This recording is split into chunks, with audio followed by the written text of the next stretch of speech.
Yo, Jennifer checked her time yesterday. Well, on Tuesday, she said she still got over 100 hours vacation time, yo. She could just take like 2.5 weeks real quick. Yeah, it should take like the next couple of weeks. She probably won't be working on Fridays, so she ain't gonna come in tomorrow. I'm like, how the hell you still got 100 hours of vacation time? Right, like don't you wanna go somewhere? But she said she's like I feel like I take days off, and she take some days off. But Y'all get hella days. you know, after all this shit, I still got like 47 hours left. I took off January 13th and July 13th just because I had to take off 2 days. Mandatory. And then I still get PTO too, but yeah, y'all get more PTO anyway. They wouldn't let me take my floating holidays back to back. I can't have the 12th and the 13th. But I can take PTO and still get paid for it. I'm like, alright. If I'm still getting paid for it, who cares, right? So yeah, January 12th and 13th, I'm off, and then July 13th. But those are the only days I took off for 2023. July 13th is the Thursday, because that's my long day.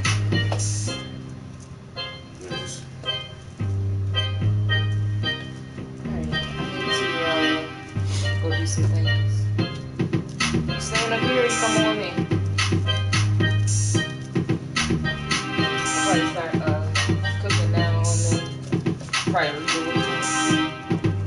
Okay. You need something downstairs? You good? I'm good.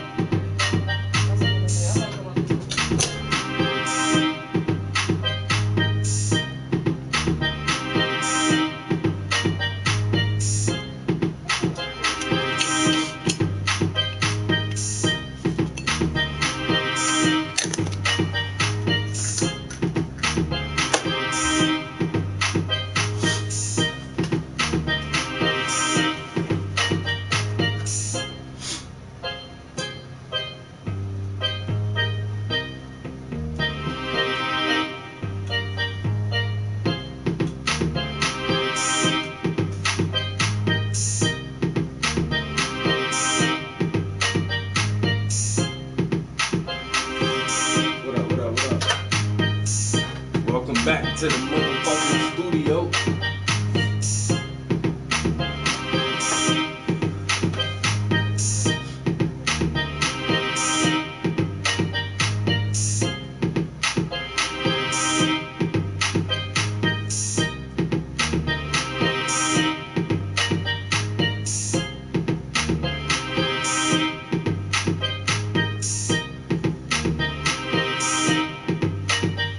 When the war comes for you, what you gonna do?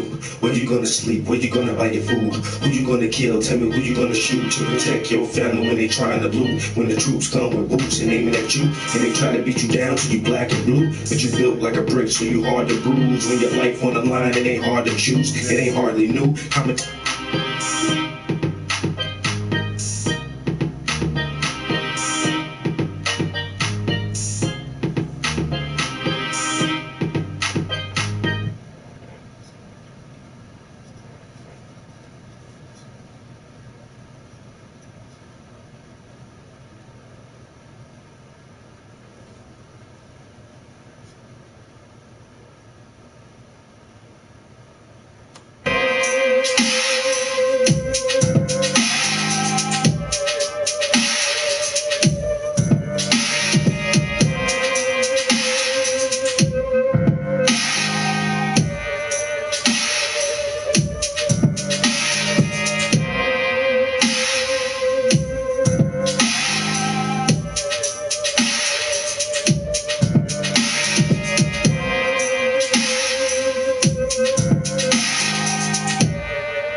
Working on the skin tones, you know what I mean?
dope beat though.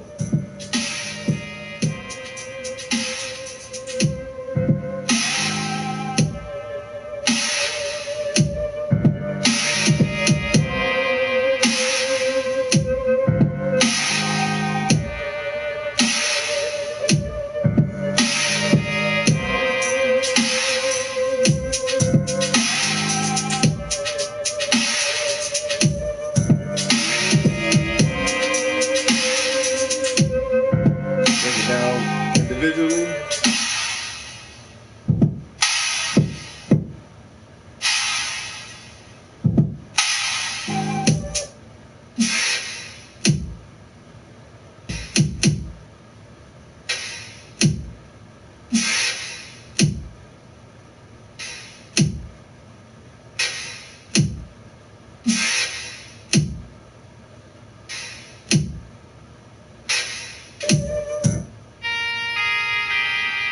I love that part of the day.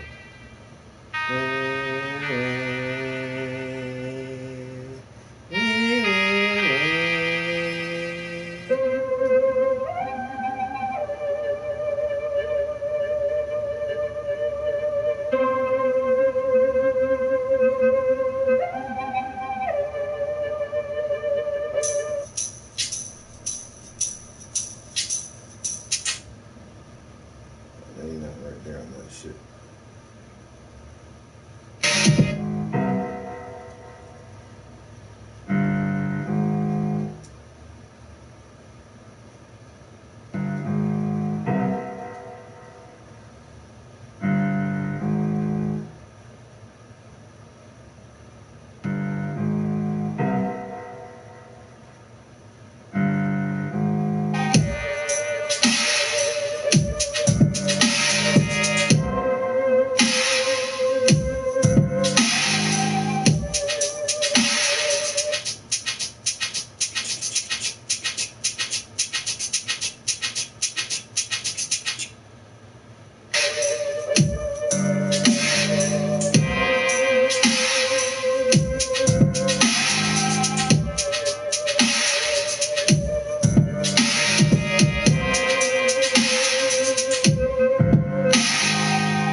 Classic beat.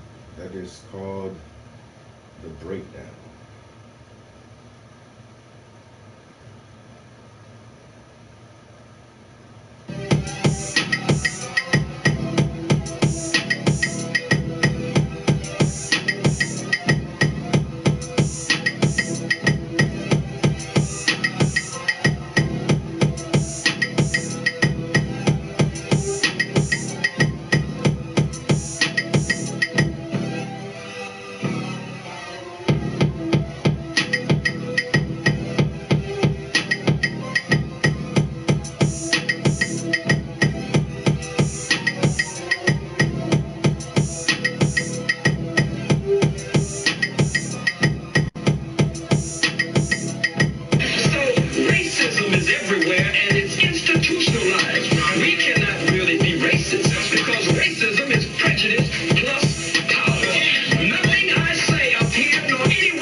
Alright, enough of that right now.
Shit. Get a little bit of weight off to this even.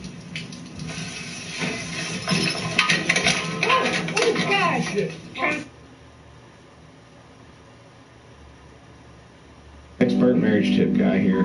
Guys, I wanted to tell you something on a serious note. If your wife has been through tragedy with you, been through sickness, been through being poor and just stuck by you all the time, leave her. She's probably the reason you're having all this bad luck. Expert marriage tip guy here.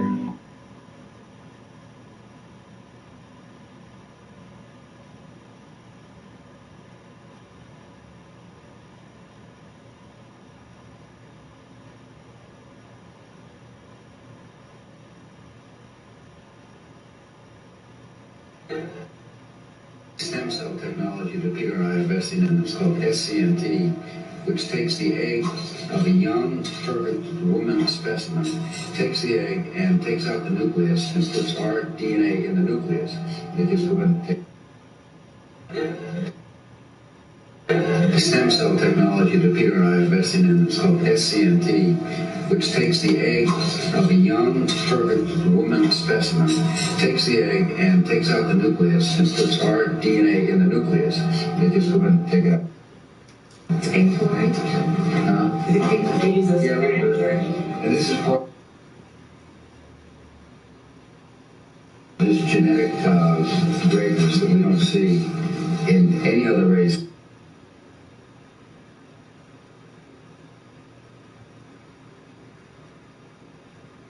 Planet. These curvy, sexy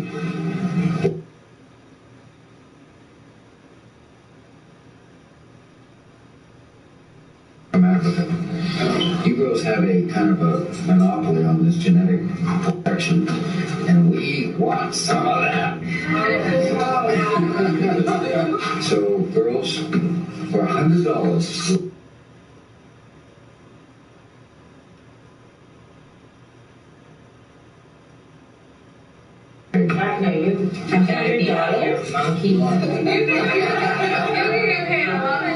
so how much do you want for it? Let's bid. I bid $500. Whatever I bid, he's gonna outbid me. I bought about $60,000 worth of eggs. Yeah. That's very valuable. Umbilical cord, you know.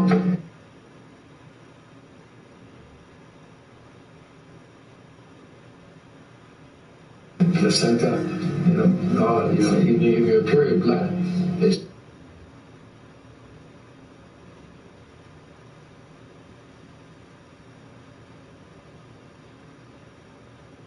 wage for stem cells. We regard it as waste, and it actually shouldn't be. It should be captured as recycled, and it shouldn't go to waste.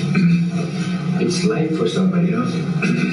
It's life for stem cell technology that Peter and I are investing in. It's called SCNT, which takes the egg of a young, perfect woman specimen, takes the egg and takes out the nucleus and puts our DNA in the nucleus. It is going to take it out. It's pink fluoride. It's pink fluoride. Yeah, and this is part of this genetic greatness that we don't see in any other race on the planet. These curvy, sexy black women from Africa. You girls girls have a kind of a monopoly on this genetic perfection, and we want some of that. So, girls, for $100, we will pay you for your egg. Okay, you $100? Monkey. So how much do you want for it? Let's bid. I bid $500. You know, I'm prepared to outbid you. Whoever I bid, he's going to outbid me. I bought about $60,000 worth of eggs. Yeah. If you have abortion, that's very valuable. Umbilical cord, you know, and placenta, even your period blood is so rich with stem cells. We regard it as waste, and it actually should be. It should be captured as recycled, and it shouldn't go to waste.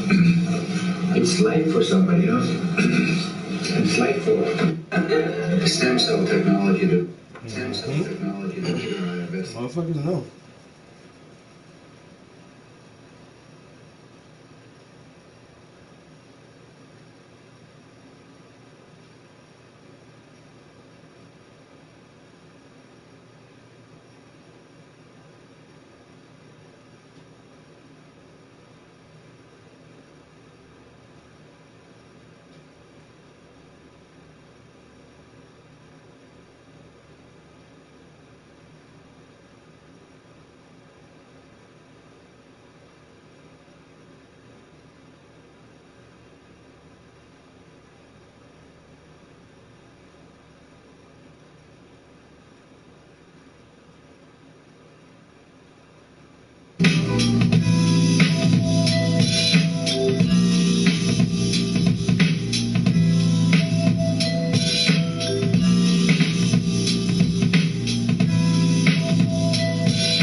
SCNT, which takes the egg of a young, perfect woman specimen.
You need affordable general liability, workman's comp, tools and equipment, commercial. Let's hear from the girls. Do you think most girls are objective, or do you think they think they're hotter than they are? Or do they underrate themselves? Go around. Personally, I think it depends on the person, because growing up, I'm obviously not skinny. Hi everyone, I'm not skinny. So growing up, I was never the beauty standard for anyone. So like all my friends were getting chatted up with people, blah blah blah blah blah, and I was just the other one, you know. So like I never really thought of myself as an attractive person. Like I would never call myself anything more than a 4.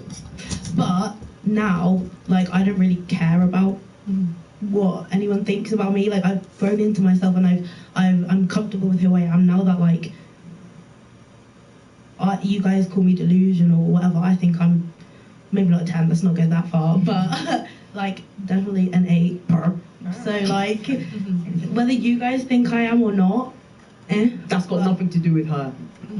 But like, so what is it that took you from a 4 to an 8? If nothing's changed, what is it that takes you from a 4 loving to myself and looking in the mirror and not being disgusted at what I see. I understand that, yeah. So, but that doesn't. You're not necessarily being objective about how other people view you, right? Because isn't that what a rating really is? Like what you think the vast majority of people. Like if I rated myself 1 to 10, I give myself a 5. I think I'm normal looking, and I just think it's based on my results. I think if I was an 8, 9, or 10, I would have had modeling contracts because people in the top 20% of beauty they get modeling contracts. What is beauty? So what is beauty? I mean, there's a lot of things. Like if you. I mean, you can go online and have people rate your pictures, and they rank you 1 to 10. That's wild. And so you can get a lot of data that says how attractive you are in society. And men will rate you, women will rate you, like every day. How we look is like how we represent ourselves. It's not fun, but it's just like being honest. So, and it's also like you can get dating apps to like everyone's Tinder, Bumble, like they have a ranking for you behind the scenes. Yeah. Damn. Yeah. Well, I trust. So, I don't understand when girls say like I'm an 8 because, or sometimes I hear girls say 10. Because I hear this a lot where they say like because I love myself and I'm like confident now. But don't you think attractiveness is based on results? They may be, but I don't care about those results. Honest. But do you think then you're not being objective about how attractive you are or how attractive anyone else might be? But I think that's not really important to me. Sure, yeah. I think when someone when someone rates somebody, why does that have anything to do with them? Like if someone rated like somebody a 3, and it's just like, oh, okay, that's your opinion. Like it's not like a rating is not a fact; it's an opinion. Well, do you know what I mean? Well, but add up to a consensus. Maybe not fact, but consensus. Consensus. Yeah. Yeah, but I think, like, I have a group of friends, right? And when I walk into the room with the group of friends, I know immediately who's going to get the most attention from the guys. It's not me, right? I have, like, a friend who's, like, very, very attractive. And I know when I walk into a room with her, like, the guys talk to her first. Because, like, girls, you can kind of just feel it. But I almost wonder when I hear, like, and I hear this from girls a lot, like, I'm a 10, I'm a 10, I'm a 10. If that's not, like, rooted in reality. Because attractiveness, like there's numbers behind it, whether it's just your results in the world or your dating app data or the type of guys you can get. It's quite harsh, isn't it? Yeah, it's a tough It's not fun. Like I don't enjoy like walking into a room and knowing everyone's gonna talk to my friend and not me. That's not fun. Yeah. But I think I'd be delusional if I walked into a room and I thought, wow, like they're all gonna talk to me first. I think in addition to your point, men understand hierarchy. I was just gonna say that. So we understand that 4 because there are guys that are 5 and get this attention, guys that are 6 they get that attention, 7 and so on and so forth. Whereas women, they live in a delusion sometimes, but it's a case of, well, because I believe I'm this, I am that, and I was gonna speak about gender, but I thought let me not, because there's a whole separate topic where people will go, oh, what is gender? And then let's not go into that. Yeah, let's not go into that place. It's gonna get me in trouble. But I do think that women also understand hierarchy. It's just like in this day and age, because we've been exposed to what men want, we kind of understand like, oh, okay, that's not what men want, but I don't care because I'm never going to be that, you know. without money and clout, shall I say? What do you guys think men want? Kim Kardashian. Body. Whoa, let's ask y'all that. I want to hear, because you said like you think that girls understand what men want, so I want to go like one by one. Do you think? What do you think men want? Honestly, one at a time. Sorry. I couldn't tell you because I feel like, again, I've never been in a relationship, but I've chatted to quite a few guys, and it seems like it's not even that I don't live up to their standards. I feel like I'm never what they want, and I'm like, is it looks? Okay, apparently I checked that box, but they still don't want me. Is it personality? Yeah, you're cool, you're vibes, but I don't want to wife you. Like I don't get it. You say you want personality, but you still go and try and treat a girl like a hoe. And I know this is not all guys. I understand that, and maybe this is just the guys I attract. I don't know what I'm doing, but okay, cool. But I just feel like maybe society as a whole, not everyone, we do care a lot about looks, and I think that is a lot about like it's very superficial. I think a lot of guys are very superficial. Again, not all guys, but maybe a certain kind of guys, they just care more about looks. Could I give you some advice in regards to like dealing with a guy that you're not sure where you stand with him, where he's saying like he might have sex with you, but he's not willing to commit to you, or he might, take you out on dates, or you might cook dinner for him, or you might take him on dates, whatever it is, but there's no commitment, there's no long-standing chance of a relationship, If you're dealing with that kind of situation, I think there's one sentence. Unlock your potential to create your next masterpiece. Buy art supplies in bulk and save at michaelspro.com.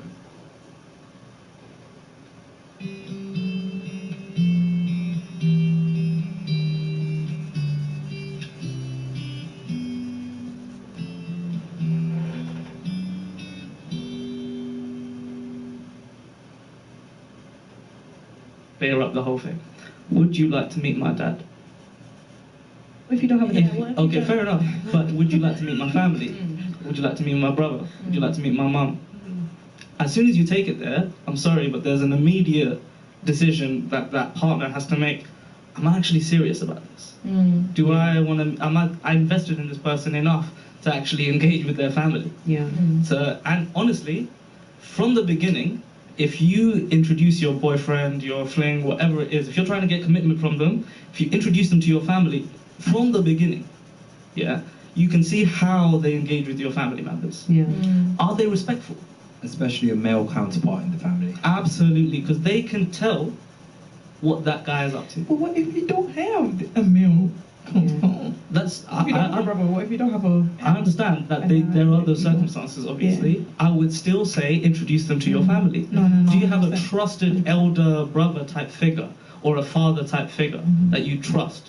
If you don't, many moms out there have played the role of both father and mother. Right. Even your friend who's a guy. Sorry? Even your friend who is a guy can tell. I don't know about that one. Yeah, I don't know about that one. No, because that's your your friend who's a guy might be actually that's your boy. fancying They're gonna. you. Do you know what I'm saying? Sorry. That's true. That's true. 100. They're gonna tell you this. He's mad because he wants you. Yeah. Exactly. So he may not be very objective about it. A family member will be. So, what do you guys think that men want? I kind of agree with Thais. Like, it's kind of weird. Some guys might actually just want looks or body. Some guys want to see like where the girl's going in the career or what she's actually interested in. Some guys, I don't know. Okay. They might have some similarities or something. I don't know. I don't actually know. What about you? From what I've gathered from guys that have been interested in me, as well as like guy friends, most of the time they don't want a plus size girl because either they're afraid or embarrassed or whatever, or if they do, they only want to be low key about it. They don't want to show you off. They don't want people to know that they're like talking to you or trying to do a thing with you. But most of the guy friends that I've had usually want like girls, definitely big bum. It's always a big bum.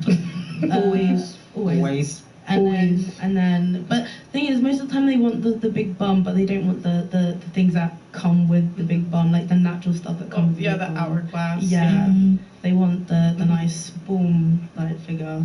So I want to hear from the guys. enough. What do you guys What do y'all want? If you guys wanted to get married, what would you look for in a wife? I'm gonna get hate for this, but submissiveness. Oh, that's okay. Oh, okay. that's fine. For me, look, I'm a Muslim. Mm-hmm. I may not be religious, but I try to be. Submission isn't the word that I tend to use. You're like, if a woman is submissive to God, her duty as a wife. Yeah. What I require from a wife is fun. If there's one word, it's cooperativeness. What does that mean? That you have a wife, a partner, that is gonna ride or die with you towards the same goal, towards the same end. Yeah. That is the fundamental quality that I require from a woman. Beauty will fade. Facts. Beauty will fade. Not all the time. Not all the time. Look, there are some 50-year-old women out there that still got it. God bless them. Yeah. Right. True. Yeah. But listen, cooperativeness. Like, are you going to be holding it down, you know, whilst I'm struggling at work, or, you know, if there's kids at home crying and screaming, are you gonna give up easy? What kind of character do you have? Do you have resilience? Do you have like the ability to give me peace when I need it? Are you gonna be able to take care of things as I need you to, when I need you to? Yeah. Like, I'm not saying have a woman like at the end of a whip, yo, do this for me, do that for me. No. It's that. What was that? You can carry on. The main thing, I think, is just that fundamental cooperativeness, that we agree towards the same similar goal, or the same goal, and that we're both gunning for that together. Now, we might have separate roles when gunning for that same goal, but the goal is the same. And if she's on board, that's it. Yeah, I agree. Ish, what about you? You said a lot of things as well, so, but like, just to add on to what you guys said, I just want peace. I want someone that can bring me peace when I come back from the world that I'm having to fight in order to kind of bring something to the table. From your answers, ladies, it sounded like you girls didn't really know what men want. I didn't say anything. Fair enough. Well, so like that would more indicate you don't know what men want. If when I ask you a question, you say nothing. No, to be fair, they answered, so, and then it continued. But, Hey, if like you have an indication of what you think men want, and you're doing the things that you think men want, and then you're not getting the results of what you want. Reloading, John Fetterman didn't pay his taxes, but wants the middle class to pay more.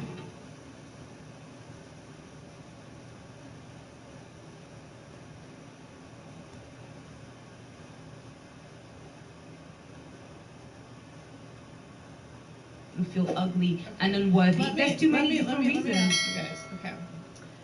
How many guys? You guys are you're pretty girls. You have your pick of the litter. Like stop. I'm saying, like, you have your pick of the litter. You guys at 21, 22 could pick a nice guy that you could get married to. And so it's on you if you're 50, if you're 30, single and childless. You're either bad at picking men. Like, that's on you. Why does it have to be always on the woman? Because because this is the thing. Like why can't we just take accountability for our decisions? Because it takes two to tango. Whoa. Now you say it takes two to tango, but let's keep it 100. Who's the person that's opening their legs? Is it the guy or is it the girl? So, okay, let me tell you something, my friend. I get into a relationship with you, right? We get on, it's beautiful. You listen to me, you make me feel loved. And then one day you grow into something, because at the end of the day, people grow and they change constantly. Change is constant, for sure. And 2 years down the line, you actually feel different, because it's just life. Okay, you met somebody that you connect with more, and you don't want to be with me anymore, and you leave me. I've tried my best and I wanted to be with you, but actually I'm not your soulmate. You found your soulmate and you left me. Okay, well, you're saying... How is that my fault? You're saying it makes you feel love, whatever bullshit. But let's keep it real. You girls like the bad boys, and these boys don't even make you feel love. They give you minimum attention. Not everyone, but modern females strictly do, and they Not chase strictly either. Yes, they do. No. Because if they do, they wouldn't. Like around the 19 to 25, they would like give more attention to the nice guys. You guys don't think that there's a group of women that enjoy chasing after the Futures and the Drakes of the world? Okay, that's the best thing you said. There's a group of women. It's not women in general. It's not the modern woman. When we say modern women, that is who we're talking about. That's the Sierras of the world. Okay. How many people use Sierra? How many people use Sierra as an example of a single mother where it turned out okay? I understand what you're saying, But for every one Sierra, there's 100 girls that doesn't happen for, and they're done. Is that the correct? Thousands. Is that They're the done. correct definition of a modern woman, or is that just what we're going with today? Because I wouldn't say that's the correct definition. Or, but if that's how you're. So what's your definition of a modern woman? I think somebody, you know how you get the whole Beyonce independent woman. I think everything that you would put in the category of a modern woman, but not just looking for the bad boy, not just this. I think with more depth to her. Do you know what do you mean more depth? I think the modern woman, do you know who's a good example of a modern woman now? I think Rihanna is a good example. Somebody that hustled and found her love, and she settled down on that love, and her and her man are doing projects together, they're working together, and now they have a baby, and they look happy. And he respects her, she respects him. But And listen, she's let me- richer than him. Let me tell you something though. He's a bad boy. He has the clout. He has the status, and he's the 10%. I lie. Okay, but that's because she is the 1%. Would you like? Would you like? But so you used Rihanna, right? Yeah. But for every girl that tries to be Rihanna and tries to lock down that guy, there's a million that don't. And so there's a million unsuccessful Rihannas But out guess there. what? And so she's in the top 10% of beauty in her she's over 30 now, so let's drop her down a point. But like in general. To Rihanna's level, A$AP Rocky is here, actually. And that's what I'm saying. Say it again? Because Rihanna is the superstar. Rihanna is... But men don't care about that. I know, but I'm just saying an example of a beautiful, powerful, rich woman who actually went for somebody that she fell in love with, and for her, he's the right guy, whether he's rich or not. But Whether But he has the bad boy persona, but though. again, she doesn't really have. But he doesn't mean he's a outside bad of- boy. You don't know what their she's relationship lucky- is like. She's lucky she's that beautiful, because outside of that, she doesn't generally have what men want: purity and youth. She was known for giving there was some national headline of her giving some dude an STD. Okay. And so she's not pure, and then she's old. She's like 32 or something. Okay. Men are measured on success and women are measured on age. Fact. So that's And purity. Yeah, it's not. Wow. It's not true. fun. That's It's not fun. That's why Linda's winning right now. But can I just say something? At the end of the day, now, we can judge and say over... If you want to ace your paper, download Grammarly. Are you? Me? Yeah, you in 3 months. See, I love our ideas here, but this sentence structure could use a little work. Grammarly helps you clean up messy, confusing sentences to get your point across clearly. Well, good looks, future me. No problem. Don't forget about spelling and grammar mistakes. Just click on the highlighted areas, and Grammarly's advanced spelling and grammar suggestions will fix those right up. Whoa, this is wild. Does anything else cool happen? This stuff, but then not at the end of the day is, if she's got kids with this guy, they probably will get married if they haven't already got married in secret. They can actually live happily ever after, because I don't know what the ins and outs of their relationships are, but judging from what I can see and given the past that she's had and the man that she has found, he's somebody that respects her. Clearly somebody that she trusts and he trusts, because they're collaborating a lot. Who A$AP Rocky? And they I'm seem to sure love she each would other a not have lot. a baby But I with swear him. he's cheated on her. And again, that was just that was news. rumors. And so all I'm trying to say is that... Do you really think A$AP Rocky is faithful? Did you not see that You never DMs know. thing? You never know. Not every single rapper Listen. are bad boys If like A$AP that. Rocky isn't faithful, she's probably still gonna be with him, because she's the type of man. If we look at her past dating history, Chris Brown, Drake, all these men, what did they all have in common? They all sleep with different type of females. But maybe the reason why she's staying with him fully and having a baby with him is because he might be. He's the one for her, she's the one for him. Do you know what's interesting? The modern women you gave an example of is still doing the same shit. No, like even the example you guys gave, that's a perfect example. I feel like I would I describe think- myself as a modern woman, but I don't think I'm the kind of modern woman. No, you see, what she's talking about is a modern woman that actually has substance. Let's keep it 100. The modern woman that don't have substance believe they're like the top prize or like Rihanna, and they feel entitled to certain behaviors, certain things. Thank you. That's the Let me tell you something. So let me tell you something. Like a staple of the modern woman, right? They believe that they are higher than their level, right? So I've always said, see when you take your makeup off and your lashes off, and your nails off, and your wig off, and your hair inches out, and then you go to bed. That's what you are. That's your level. Oh Don't, my god, hang on. I love that. I feel like I always don't- get this though. Yeah. Like, Hang on.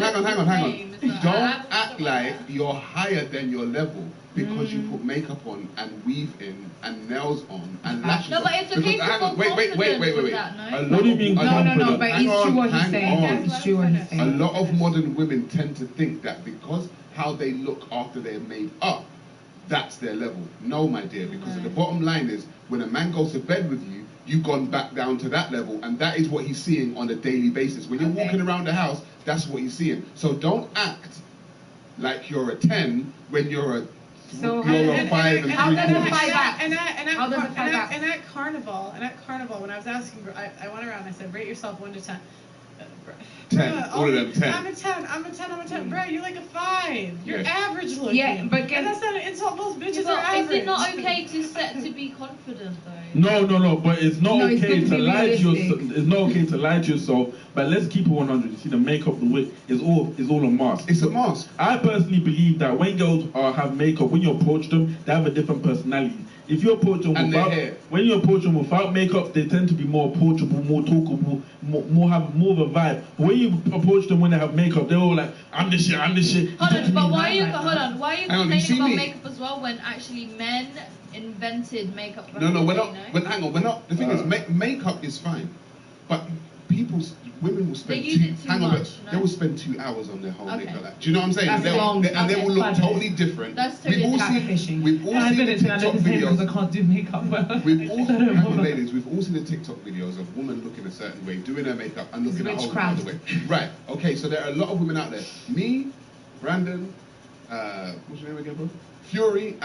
We don't need to do that. We are beautiful We men look like naturally. this, right? But we look like this all the time. Rate yourself. Do you look like this Now I'm all just the saying time? the truth because a lot of women like they'll think they're 10 maybe because of all these makeup, all these No. fake things. But us men, As many of you know, I was just banned on TikTok, and we are demonetized on a daily basis on this platform.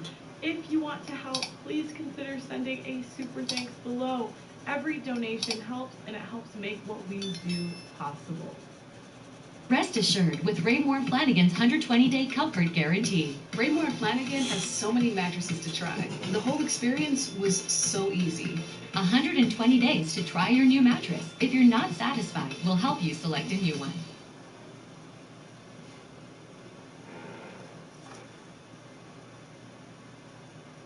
Why would we expect them to forsake their mating strategy, which is to spread their seed? But then, so isn't that kind of an unfair deal for men? So then, if you, then why would you stay with that person and cheat? If the woman's not giving you the youth and whatever, why keep her there and cheat on her when you can just leave and be with the youth that you want? That's my thing. Like, I don't understand. You could, but I'm saying, well, is it fair that women expect it over a certain age? That's the question. Because you give your best years to someone else. So she's talking about going into a new relationship. Yeah, I know, but if you're going to a new relationship and say this is the car and the car has been used for the last 15 We years. don't have expired date, honestly speaking. Like, who said that we gave our best to someone else? I don't even know my maximum or my best. Probably I never done to no one my best because I don't know. I give, honestly, I But loved you're- someone before. I don't know if I get the maximum I can. I don't know. Maybe I'm going to find tomorrow a man I'm going to give actually the best of myself. Who said that I already gave to someone else? It's about what they think's the best. It's not about you because you're not the one buying. So the guys think is the best. Men, yes, what they think. Yeah, is but the best. a man- And a men from the ages of 20 to 80 all think that girls are the most attractive around 22 to 24.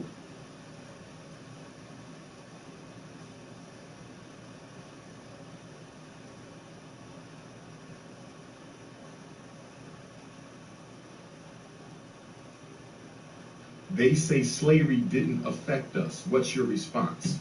Brother Robert, thank you for the $10 donation. Brother Robert, how could slavery have not affected us? Our women are strung out on fake hair and blonde hair. Our men are strung out on white women. Black people own no institutions. We don't want to build no institutions. We got light skin supremacy and black skin supremacy issues. We are in love with white folks. We hate each other. Who said slavery doesn't affect us? Do you realize slavery just ended 157 years ago? My great-great-great-grandfather was born a slave. My great-great-great-great-grandfather was born a slave. Slavery was not that long ago. You have elders today whose grandparents were enslaved. You can find elders today whose grandparents were enslaved. And you can definitely find elders whose great-grandparents were enslaved. The white man is trying to paint slavery like an ancient event. And the reason he's trying to paint slavery like an ancient event, because he don't want to be held responsible for his role in it. Reparations, reparations, reparations. You understand me? He don't want to pay reparations, so he got to get black people to feel ashamed about talking about slavery. He has to motivate black folks to feel ashamed talking about slavery. I will never stop talking about what my ancestors went through. I will never stop talking about what my ancestors went through, brothers and sisters. After slavery, black people were successful in America. Yes, they were, Brother Robert. They were successful. They were also being lynched, about 7 a week, too. But with that being said, Brother Rob, we were successful because we were forced to do for ourselves. Let me say it again, Brother Robert. We were successful from 1865 until 1965 because we were forced to do for ourselves. But ever since that Civil Rights Bill,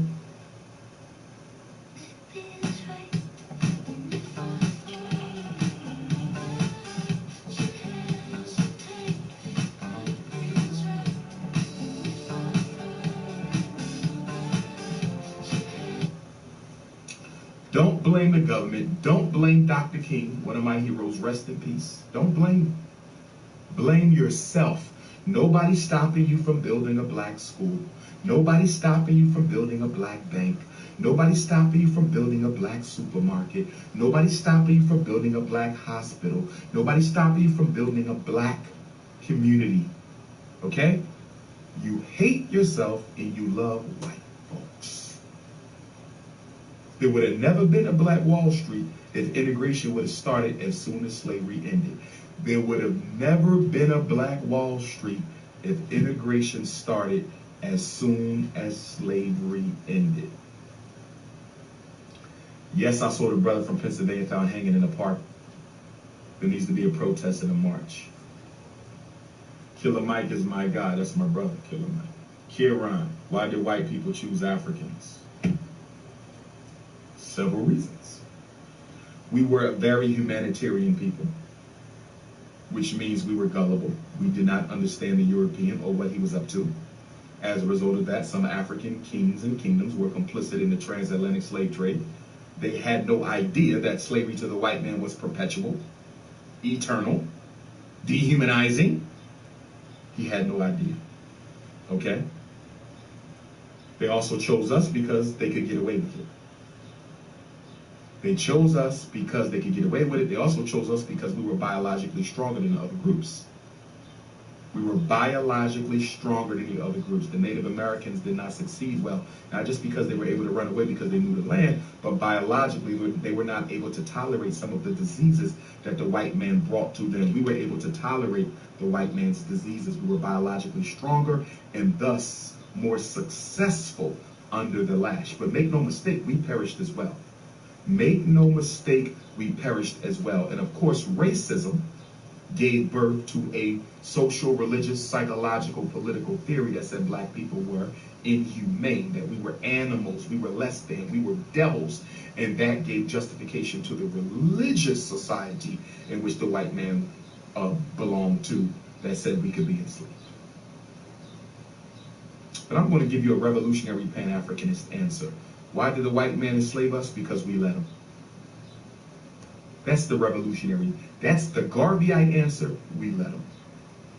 And why is that the Garveyite answer? Because from a Pan-African perspective, all questions, all circumstances, all conditions, all struggles are evaluated based on a power perspective and a power dynamic and a power assessment. I don't want to hear about they're Christians. I don't want to hear about love your enemy. I don't want to hear about send them to college. I don't want to hear about vote for another president. I don't want to hear about another protest. The question is simple. How much power do we have to apply against police brutality? How much power can we apply against Joe Biden? How much power can we apply to stop black on black crime? Everything must be judged from the power perspective. And the problem with us is we never use the power perspective to evaluate our problems. We want to use the religious perspective, the voting perspective, the marching perspective, the integrationist perspective. To hell with that. The power perspective. How do we stop black on black crime? Brother Cobain, thanks for the $10 donation. Black on black crime. Practical education, practical employment, African-centered mental health treatment. Until we educate our own, violence won't stop. Until we employ our own, violence won't stop. Until we treat our own spiritually and psychologically, violence won't stop. Period. Period.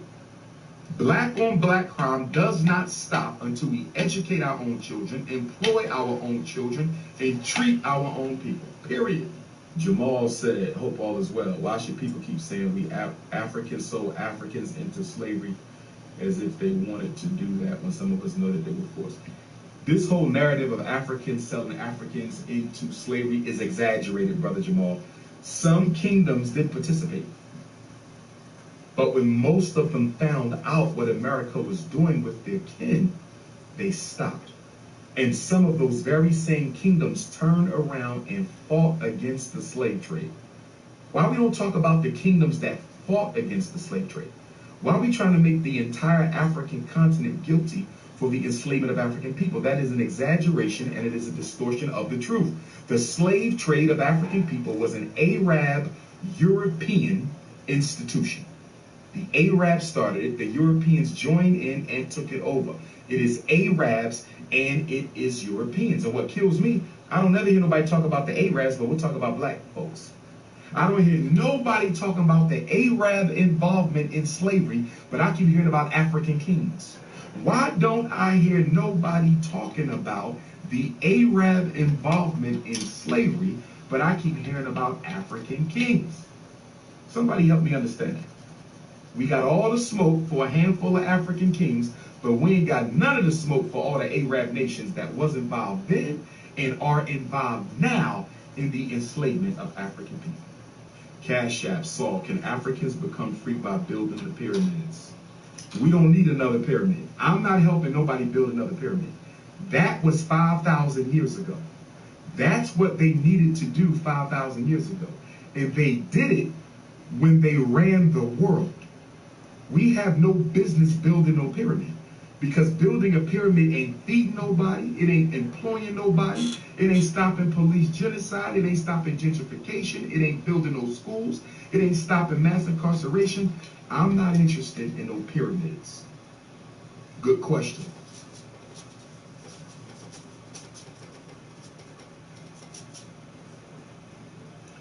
Millions of Africans chose to jump off those slave boats, drowning their kids so they didn't have to choose bondage. A moment of silence for their courage. They have so much blood for us to be out here. I agree. I agree, brother. Our ancestors sacrificed a whole lot for us to be here. That's why I take my mission seriously. I might laugh and joke with y'all, but I'm dead. Wherever today takes you, whatever tomorrow demands of you, you'll be prepared. Because for more than half a century, Walden University has been preparing for you. At Pennsylvania American Water, we conduct thousands of water quality tests every day to deliver safe, clean water to you and your family. We know that the water we deliver to your home meets all requirements related to lead, but for your health, safety, and peace of mind, we are committed to removing lead service lines once and for all, and at no cost to you. To learn more about... Serious about my purpose. My life is not a game. My mission is not a game. The ancestors are nothing to play with. I don't joke with African liberation. I am very, very serious about African liberation. Very serious.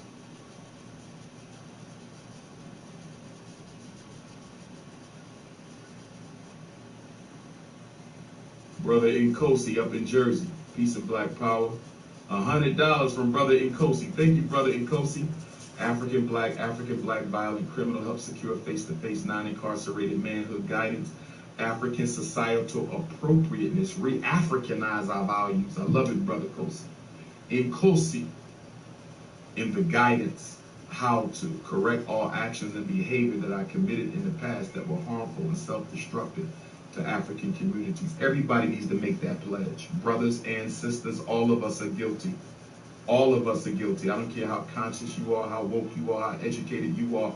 All of us must pledge to correct all actions and behaviors that we committed in the past that were harmful and self-destructive to African communities. Did y'all hear that? I'm going to say it one more time, Brother Nkosi. You on the money, brother. Thank you for the $100 donation. You are a basic sponsor of the Shockumentary. Correct all actions and behaviors that I committed in the past that were harmful and self-destructive to the African community. Powerful. Powerful. Birmingham, Alabama, willing to participate in the Shockumentary. So you have to fly up to Philly. Make sure you get with me. Powerful. Do you think American descendants of slavery only receive reparations? The entire African race are owed reparations for what white folks and Arabs have done to us. The wedding scene was fake. Brother Saul, when are you coming to Brazil? 100 million black people. Brother Saul, let me talk to my Brazilian Africans right now. Let me talk to I want to talk to two groups of Africans right now. I want to talk to my Brazilian Africans, and I want to talk to my Australian Africans. I want to talk to my Brazilian Africans, and I want to talk to my Australian Africans, okay? Okay? My Rio de Janeiro Africans. Let me say this. Brazil has more Africans than any country outside of Africa. Brazil has more Africans than any country outside of Africa, and I have never been there yet, and I want to know why. I was in talks with 2 or 3 different organizations who wanted to bring me to Brazil, but it never materialized. I was in talks with 2 or 3 different organizations who wanted to bring me in Brazil, but it never materialized. So my question to my Brazilian Africans, why have I not touched down yet? I've been to Suriname. I've been to South Africa. I've been to Suriname on the Guyana border, but I've never been to Brazil. I want to know why. Australian Africans, you are the only continent to which I have yet to be invited to speak. My Australian Africans, why have I not touched down in the land down under? So I got a personal gripe with my Brazilian Africans, and I got a gripe with my Australian Africans, but I did get an email from some Australian Africans last week, and we're going to see if this is another false alarm, but we're really going to make it. I want to go visit my South Pacific Africans too. I'm going to go visit my South Pacific Africans, and I want to go visit my Africans in the so-called Middle East too.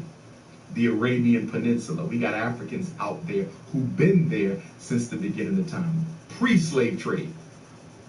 We got Aboriginal Africans of Iraq, the Aboriginal Africans of Kuwait, the Aboriginal Africans of Saudi Arabia. I was supposed to go to the Middle East, remember? I was supposed to go to Iraq or Iran for a conference, but COVID threw it off. COVID threw it off. UK, October. South Africa, October. I'm not going to Brazil for the Queens, my brother. I'm going to Brazil to organize. Get your head out of your lower chakra. Black men, we have to stop operating with the lower chakra all the time. You got to come on up to the Obatala consciousness. You got to come on up to the crown chakra and activate Obatala consciousness. Stop living through your lower chakra, my brothers. Brother Anthony, $10. Thank you. Can't wait to see you in Chicago. Bantu Fest, King Kong is going down. Cash App. Jaden, $1. $10, Jaden. Can't ask the question. $1. I appreciate the $1 donation, but that don't get you the question. Make America great again. Back to Wall Street. Make Black America great again. Ooh, ooh, ooh.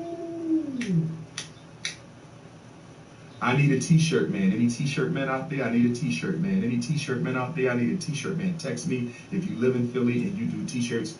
Text me if you live in Philly and you do t-shirts. Wait a minute, wait a minute, wait a minute, wait a minute, wait a minute, wait a minute, wait a minute. Wait a minute, wait a minute, wait a minute. I just got an idea. Brother Bruce.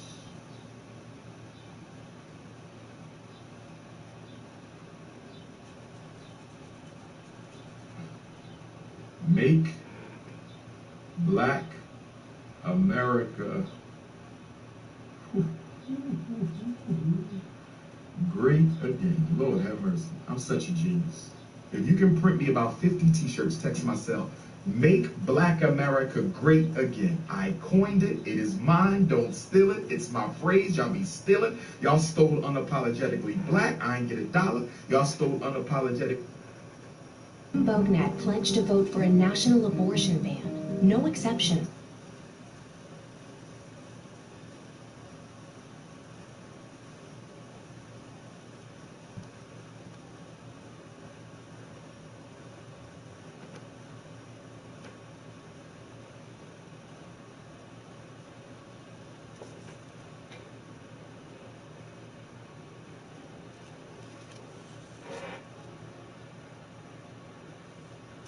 Yo, Legendary Ghost. That's what's up.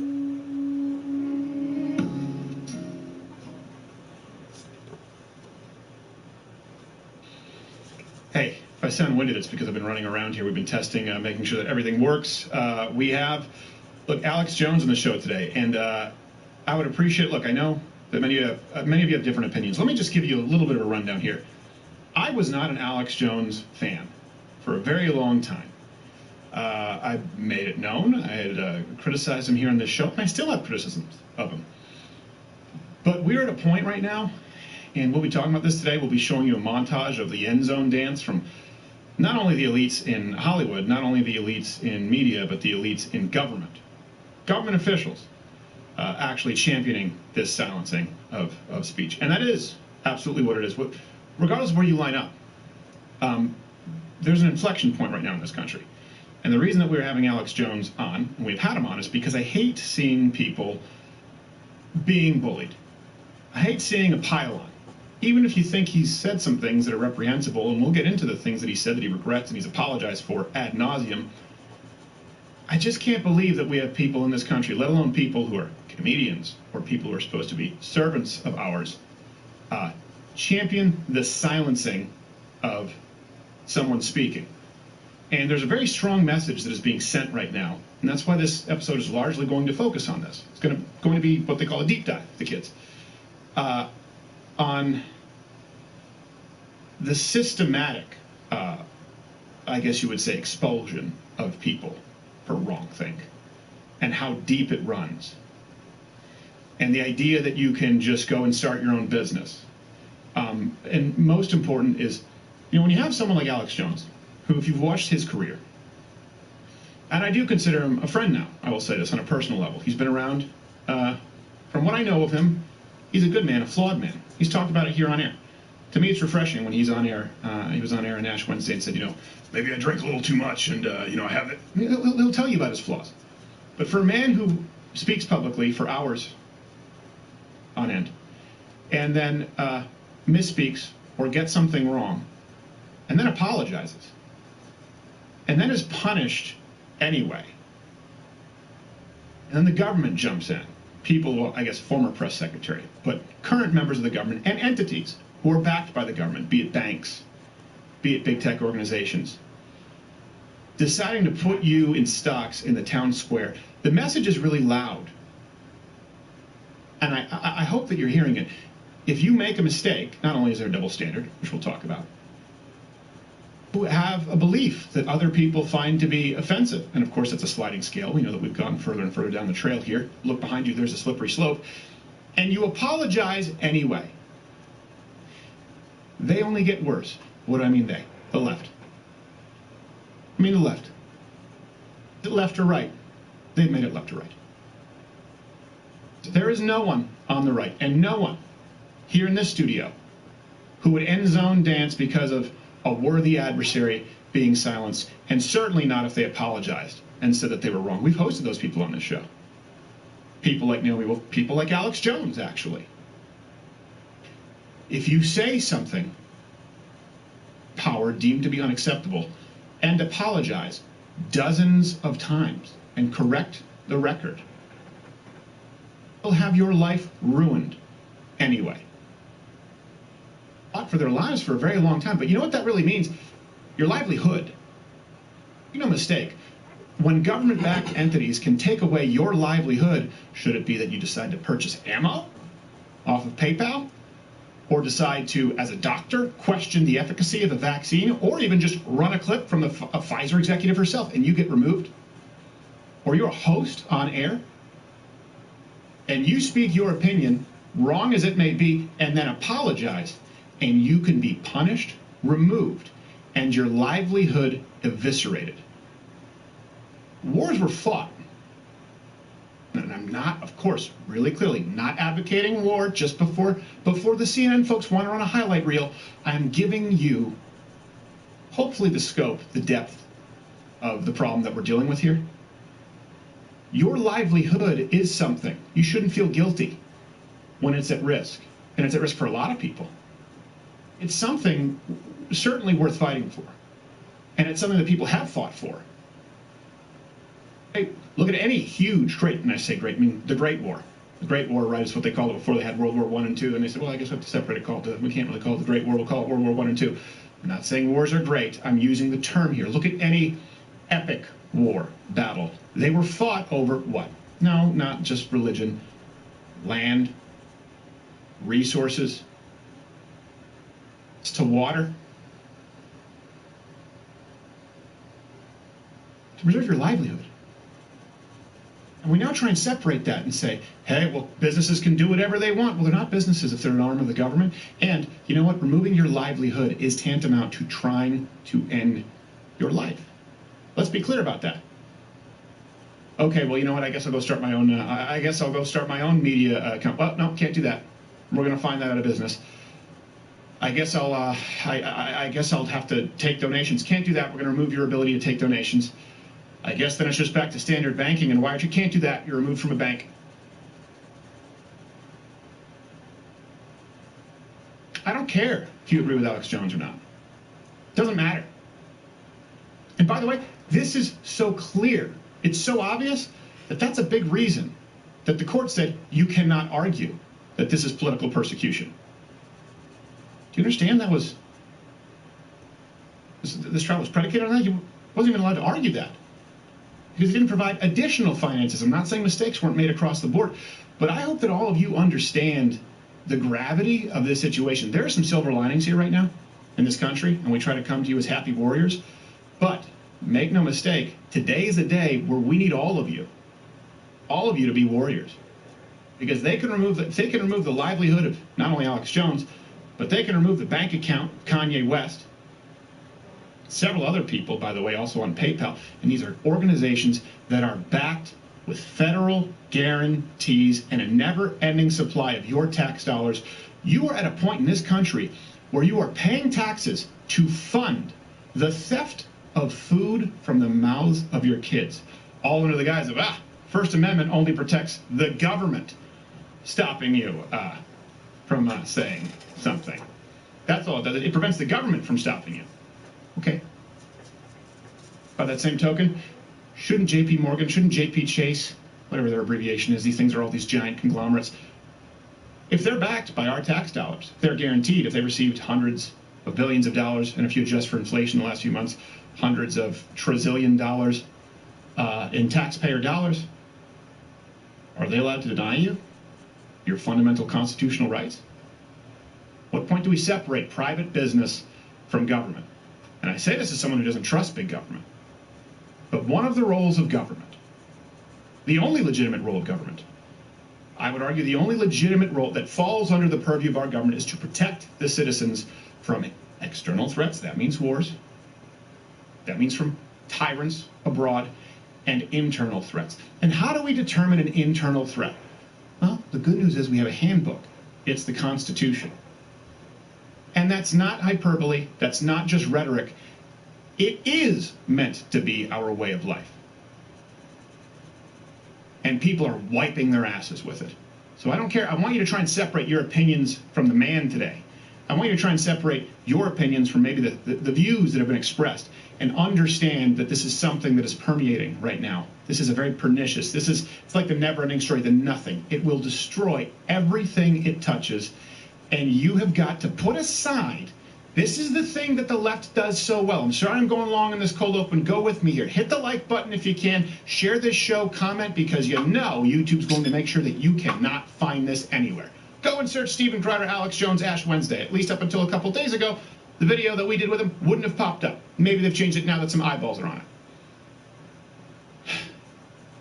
This is, it's more important than just taxes. And it's one of the few legitimate roles of government. And we do need right now government to actually start doing their job. Again, that falls under their purview in protecting you, the citizens, from external threats, but more importantly, having representatives, having people who protect you from them. And you know what was supposed to be a safeguard against that? This is what's so brilliant about the Constitution. You know what's supposed to be a safeguard against that? If the government should become corrupt, well, there's also supposed to be freedom of the press. Why? So that they can call the government. They can hold them accountable. Think that's what's happening now? Think that's what's happening now? When they've rescheduled their programming to give you another January 6th hearing, last time they canceled it, by the way, you can go and watch our stream on that, 3.5 hours, the ins and outs. They have your right to speak freely. Well, that's gone. Then we have the freedom of the press. They're not interested in that. To you. Comes down to what you can do, your voice, and who you elect, and who you hold accountable. This is the issue. This is the same issue that, by the way, determines whether you can bank, determines whether you can choose to hire who you want to hire, that determines which institutions in which you can take part, and determines, by the way, where you can speak, determines if you're allowed to keep your kids, if you choose to not put them on puberty blockers, you remove the ability for you to speak. And it starts with someone else who you go, well, that's not me. That's far more offensive. That's way beyond the pale. That may be. Alex Jones is not the only one. They want to make an example of him because they want. Do you feel that? Everyone feel that? Everyone feel that tension? Everyone feel that fear? That's not something that we felt here in this country. I get it. Barack Obama, horrible president. Liar, makes up words, we beat up. Hilarious because he's such a bullshit artist. But the tension of, oh man, I might lose my bank account. I might be fined $2,500 if I purchase ammo legally on PayPal. That tension right now, people going, what can we say, what can we not say, or lose our livelihood? That's a first. That's a first. And that can't stand. We're doing the show we are today. Let's go. Hey guys, Whistleblower again. Over the past few weeks, late-night hosts have all had to quarantine and do their shows from home. This is a very noble thing to do in a time of public health crisis such as... Hold on. Let's zoom in on that. More. Just as I thought. It's the same wall. They thought we wouldn't notice, but this smoking gun tipped me off. It will disappear. We remember that. We're not goldfish. Well, Trump has the memory of a goldfish who smokes weed. Do they really expect us to believe that with multi-million-dollar budgets and hundreds of writers that they're just this unoriginal? No, they haven't been quarantined at all. They've been forming a secret cabal aimed to destroy late-night comedy with terrible writing and apathetic production value, and they hold all their meetings in a rented bedroom of the Mark Twain house. Thanks for watching, guys. I'm just gonna plug my GoFundMe here again. I just signed the lease on a new apartment after getting that MCN deal, but it turned out to be a bit of a scam. I lost my whole life savings. Whistleblower out.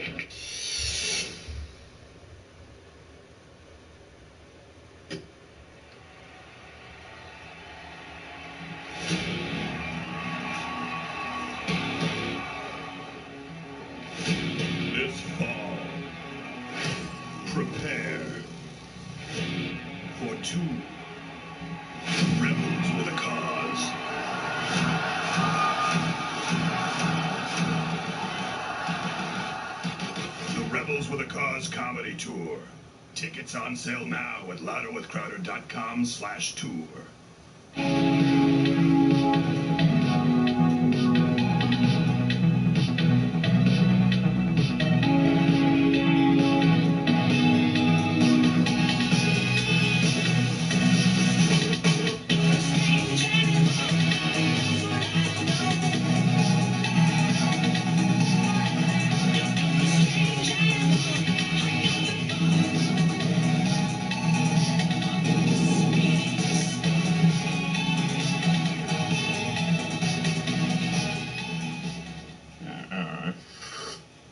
The hell's the difference?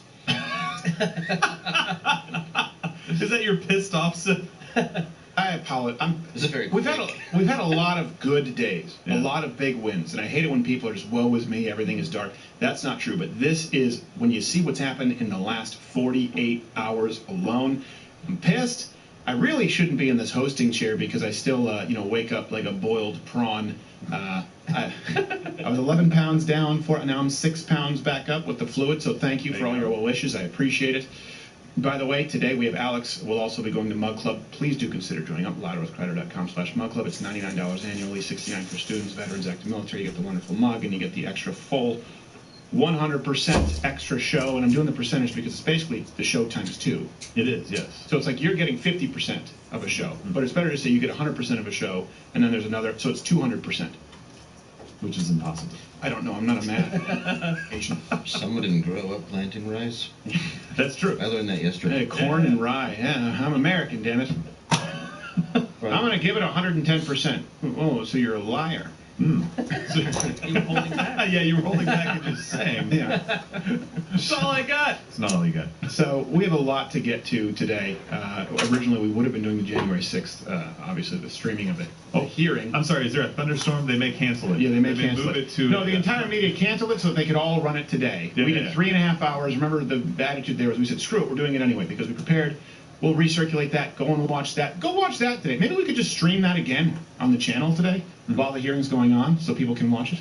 Just so we can make fun of them? Yeah. And if you're not a member of Mug Club, sorry, we can't take your check, but please, Mug Club, send in your questions that you have for Alex Jones. We'd like to ask some of your questions because I know there are a lot on your mind right now. We'll give you the ins and outs, but always helps to hear from you.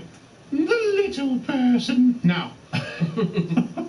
Yeah, and you could put our video up against this and see how close we were. Like, I was about to say, you probably nailed it. Yeah, put Pink Floyd up. That actually might not be a bad idea. Yeah. Oh, yeah, Pink Floyd, that's Dark Side of the Moon and Wizard of Oz. Yeah, so you probably could make it work. So, all right. By the way, they're doing the Parkland shooting. They reached a verdict that they're going to announce. Isn't it just guilty and fry him? I mean, I thought this was a pretty closed... Let me know when we have the broadcast Vegas. Yeah. I mean, I know the guy's dead, but, Maybe some facts about what Maybe happened. about Sutherland Springs, 5th deadliest in American history. Look, there's a reason that media is trying to determine the rules and guidelines here on YouTube, and that's what Nothing Would Make Me Happy. It's a live show, Monday through Thursday, 10 a.m. Eastern. You can watch it here on YouTube. I would love for you to watch it on Rumble. I would love for you to watch it on Mug Club. And by the way, you could see, just so you know, the numbers lower on YouTube because they're much higher on Rumble and much higher on Mug Club. Oh, yeah. Can you imagine? Take the number that you see on YouTube now and more than double it. Oh, yeah. Because a lot of people have migrated. If you have not yet, that's totally fine. We want to make sure that you have the free content available. I know some people are in countries where maybe you're not able to access the apps or maybe Rumble doesn't necessarily work as well for you. But if you don't eventually join another platform, you do lose your right to bitch. Just like if you don't vote, you can't bitch. Support the people who are trying to give you what it is that you want. And we can't create our own platform, but Rumble has. And of course we have Mug Club right now, where you get access to the entire Blaze catalog. There's a whole bunch of programming there. You lose your right to bitch. So we do appreciate the support, and we'll be talking about things that would get us banned on YouTube. Dave and I, of course, are on the Rebels with a Cause tour, Nashville, November 12th, Ryman Auditorium. We added a 9:30 show. So that's also something. Rebels. Is that what I said? We're going to be robbling around. The Goebbels without a cause. Gerbils. How many Jews does it take to screw in a light bulb? Yes. For hamburgers. We'll stop this one. I talked myself into a corner. There's no good way to tell this joke. And then Baltimore, December 3rd, because we couldn't find a venue in D.C. Sorry, you have to go to the shithole that is Baltimore. But hey, at least it's not Haiti. D.C. Yeah, or D.C. No, Baltimore's worse than D.C. Is it? It's D.C. without any of the charms. Well, I mean the people. Sure. And you can go to louderwithcrowder.com/tour to buy tickets. So we'll be talking about Alex Jones today.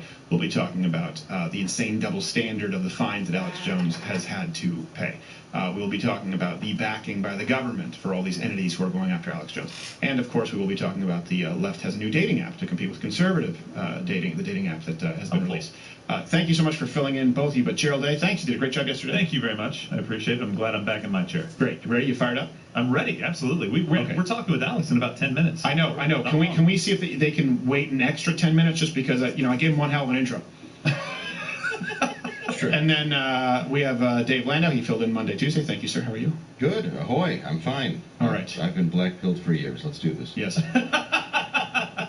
Might as well go out with a bang, Dave. Right. I'm just saying, watch me be right. Well, that's the thing. He just said he's been banged for years. Yeah. So we have, I guess not so much of a pill as it is an injection. Why am I doing this?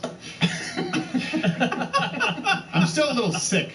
I'm sick physically, but that makes me sick in the head. As my grandfather, my French-Canadian grandfather used to say, "He's sick, malade," and I never knew what that meant. Malade means sick. Yeah. He was trying to say you're sick in the head. Yeah. So I would say that for years as kids. When I thought someone being crazy, I'd go, "He's sick, malade."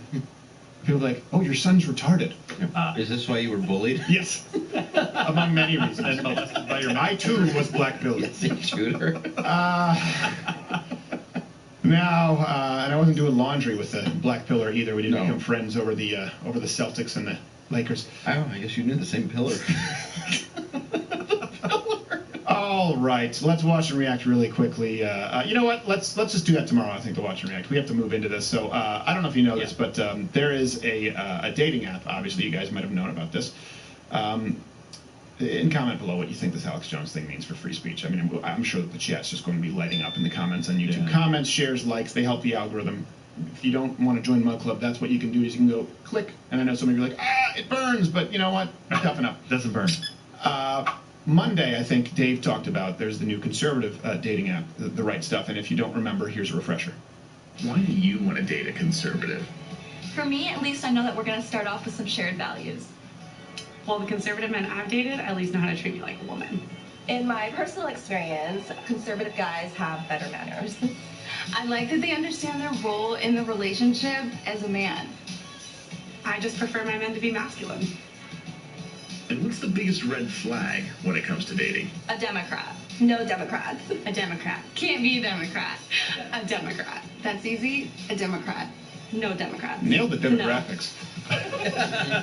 Very diverse. Find the right match. Download the Right Stuff today. There's going to be someone, I mean, they have every group there. Someone wheel out in a wheelchair. I am Republican! Yeah, they gave an Indian girl a tanning bed and were like, come back when you're real black. It's Native American. I'm sorry, Native. I think we're both wrong. Wait. Well. This is a bad day. Oh. Now, Italian. Here's the thing: we actually wanted to get into the dating game because the Daily Wire can't be the only one to collect all those dollars, all those gold coins. So we got into the dating app game, but there's a different approach, and that's because look, this is just market. This is just the market. I don't care that I'll make money off of liberals. So now that we've created a left-wing dating app. Today, we brought in a group of liberal young women to get their thoughts on what they look for in a he-him partner. What do you look for in a partner? He's got to be in touch with his feminine side. They have got to be tolerant and sensitive. Well, he's got to be a cat person. Why do you want to date a liberal man? They're all vaxxed and boosted. Well, I actually love minorities. Well, liberal men all know how to look past my burden.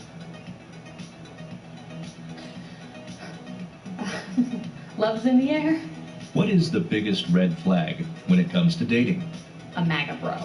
Alt-right. Gag. Yeah, not a Nazi. He can't be a Nazi. A Nazi. A Nazi. A fat Nazi. Jews.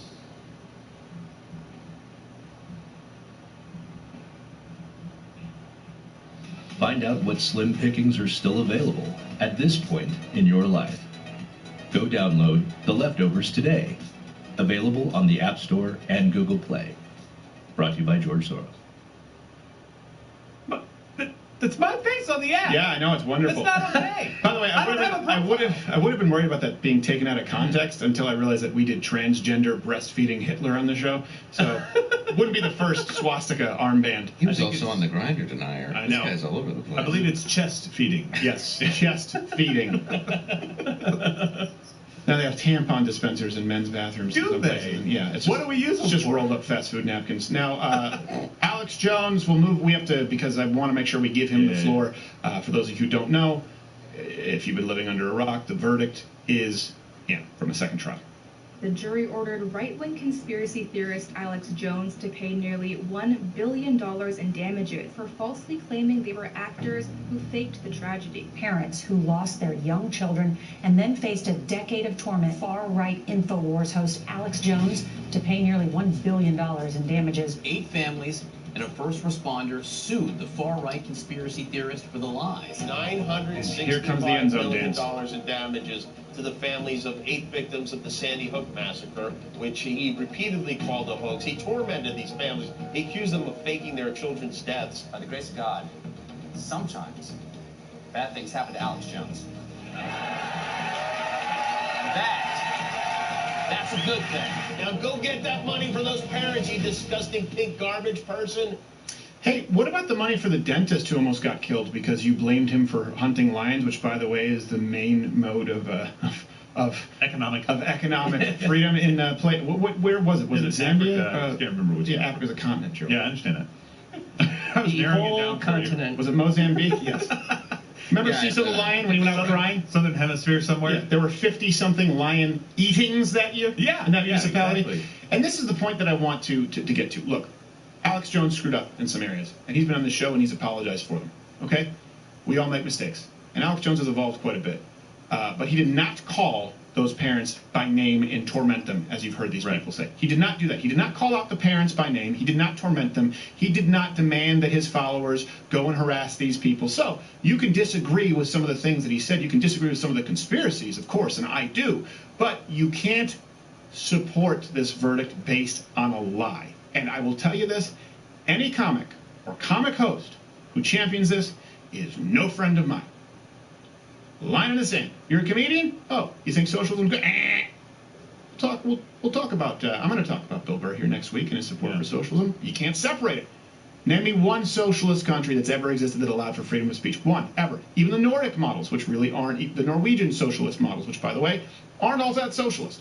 So, Alex Jones made mistakes. He made some bad ones. He apologized. But there are some examples, and it's not, the standard for whether you live in a free country is not if there's a law or if law exists. It's whether the law is applied equally. And it's not even close. While we're talking about the double standard, we can point you to some lies that have taken place just in the last month, 2 months, that have actually killed people with the full-throated support of the government. So let's go here. Here's a claim, for example, that was made for a long time. A claim now that could have been wrong or it could have been a lie. I don't want to get banned from YouTube because maybe it'll be considered misinformation if I say I believe it was a lie. Why? Because there are so many people involved with getting it wrong that no one even seemed to fact check it. But speed of science and what have you. You had politicians, you had journalists, you even had the Pfizer CEO. They made this claim. It was Bourla. Albert Bourla. They claimed that the vaccine stopped transmission. This is the claim. Believe your lying eyes. Your choice not to get vaccinated and to listen to these pundits that are profiteering off misinformation, intentionally misinforming you, comes at a real societal cost. We have in hand all the vaccines we need to get every American fully vaccinated, including the booster shot. So there's no excuse for anyone being unvaccinated. This continues to be a pandemic. No, but there are plenty of reasons. Vaccinated. So we got to make more progress. That was this year, July 4th. Who still haven't gotten their kids vaccinated, please get them vaccinated. Freedom. Look out for their interest here. It's the best way to protect them. The only conclusion one can reasonably come to from looking what I've told you over the last that you have minutes soulless eyes is please get vaccinated. It will protect you against the surging of the Delta variant. Instead of the virus, being able to hop from person to person to person, potentially mutating and becoming more virulent and drug resistant along the way. Or now less. we know that the vaccines work well enough that the virus Now we know. stops Now we with know. every vaccinated person. The real world data that we are getting from Israel and other studies will help us understand this better. But there are a lot of indications right now that are telling us that there is a protection against transmission of the disease. Okay. Oh, really? What data? So It's I a want to be Hans Gruber voice. Yes. Then, of course, some of you are saying, well, no, they just said that it would reduce hospitalizations. No. All references available at loudwithcutter.com. You can go and watch the full context of those clips. They said it stopped transmission. People got vaccinated. And by the way, in Europe, people below certain age thresholds, depending on the country, they don't do the vaccine. Because they have said that there are certain categories of people, certain demographics of people, where the risk doesn't outweigh the reward. I'm not saying, because we don't want to be banned from YouTube, feel that tension, feel that fucking tension that shouldn't exist when we quote the CDC, when we quote doctors on this godforsaken platform. Please, for the love of all that is holy, go over to Rumble and Mug Club. Please, just please. I don't want to have to tread lightly on this shit. So they said no, it stopped transmission. Yeah. Here's the truth. There's no way they could have known that. Ask me how I know.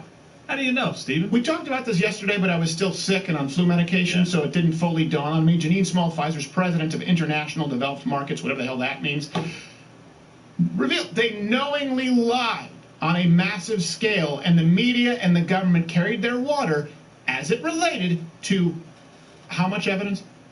Any evidence about the vaccine and transmissions. Was the Pfizer COVID vaccine tested on stopping the transmission of the virus before it entered the market? If not, please say it clearly. If yes, are you willing to share the data with this committee? And I really want a straight answer, yes or no, and I'm looking forward to it. Thank you very much. Regarding the question around, did we know about stopping humanisation before it's entered the market? No. We had to really move at the speed of science to really understand what is taking place in the market. If you saw Labyrinth, you need your vaccine. Oh, you need this. I don't need this. It's all junk. Just like Pfizer's shit.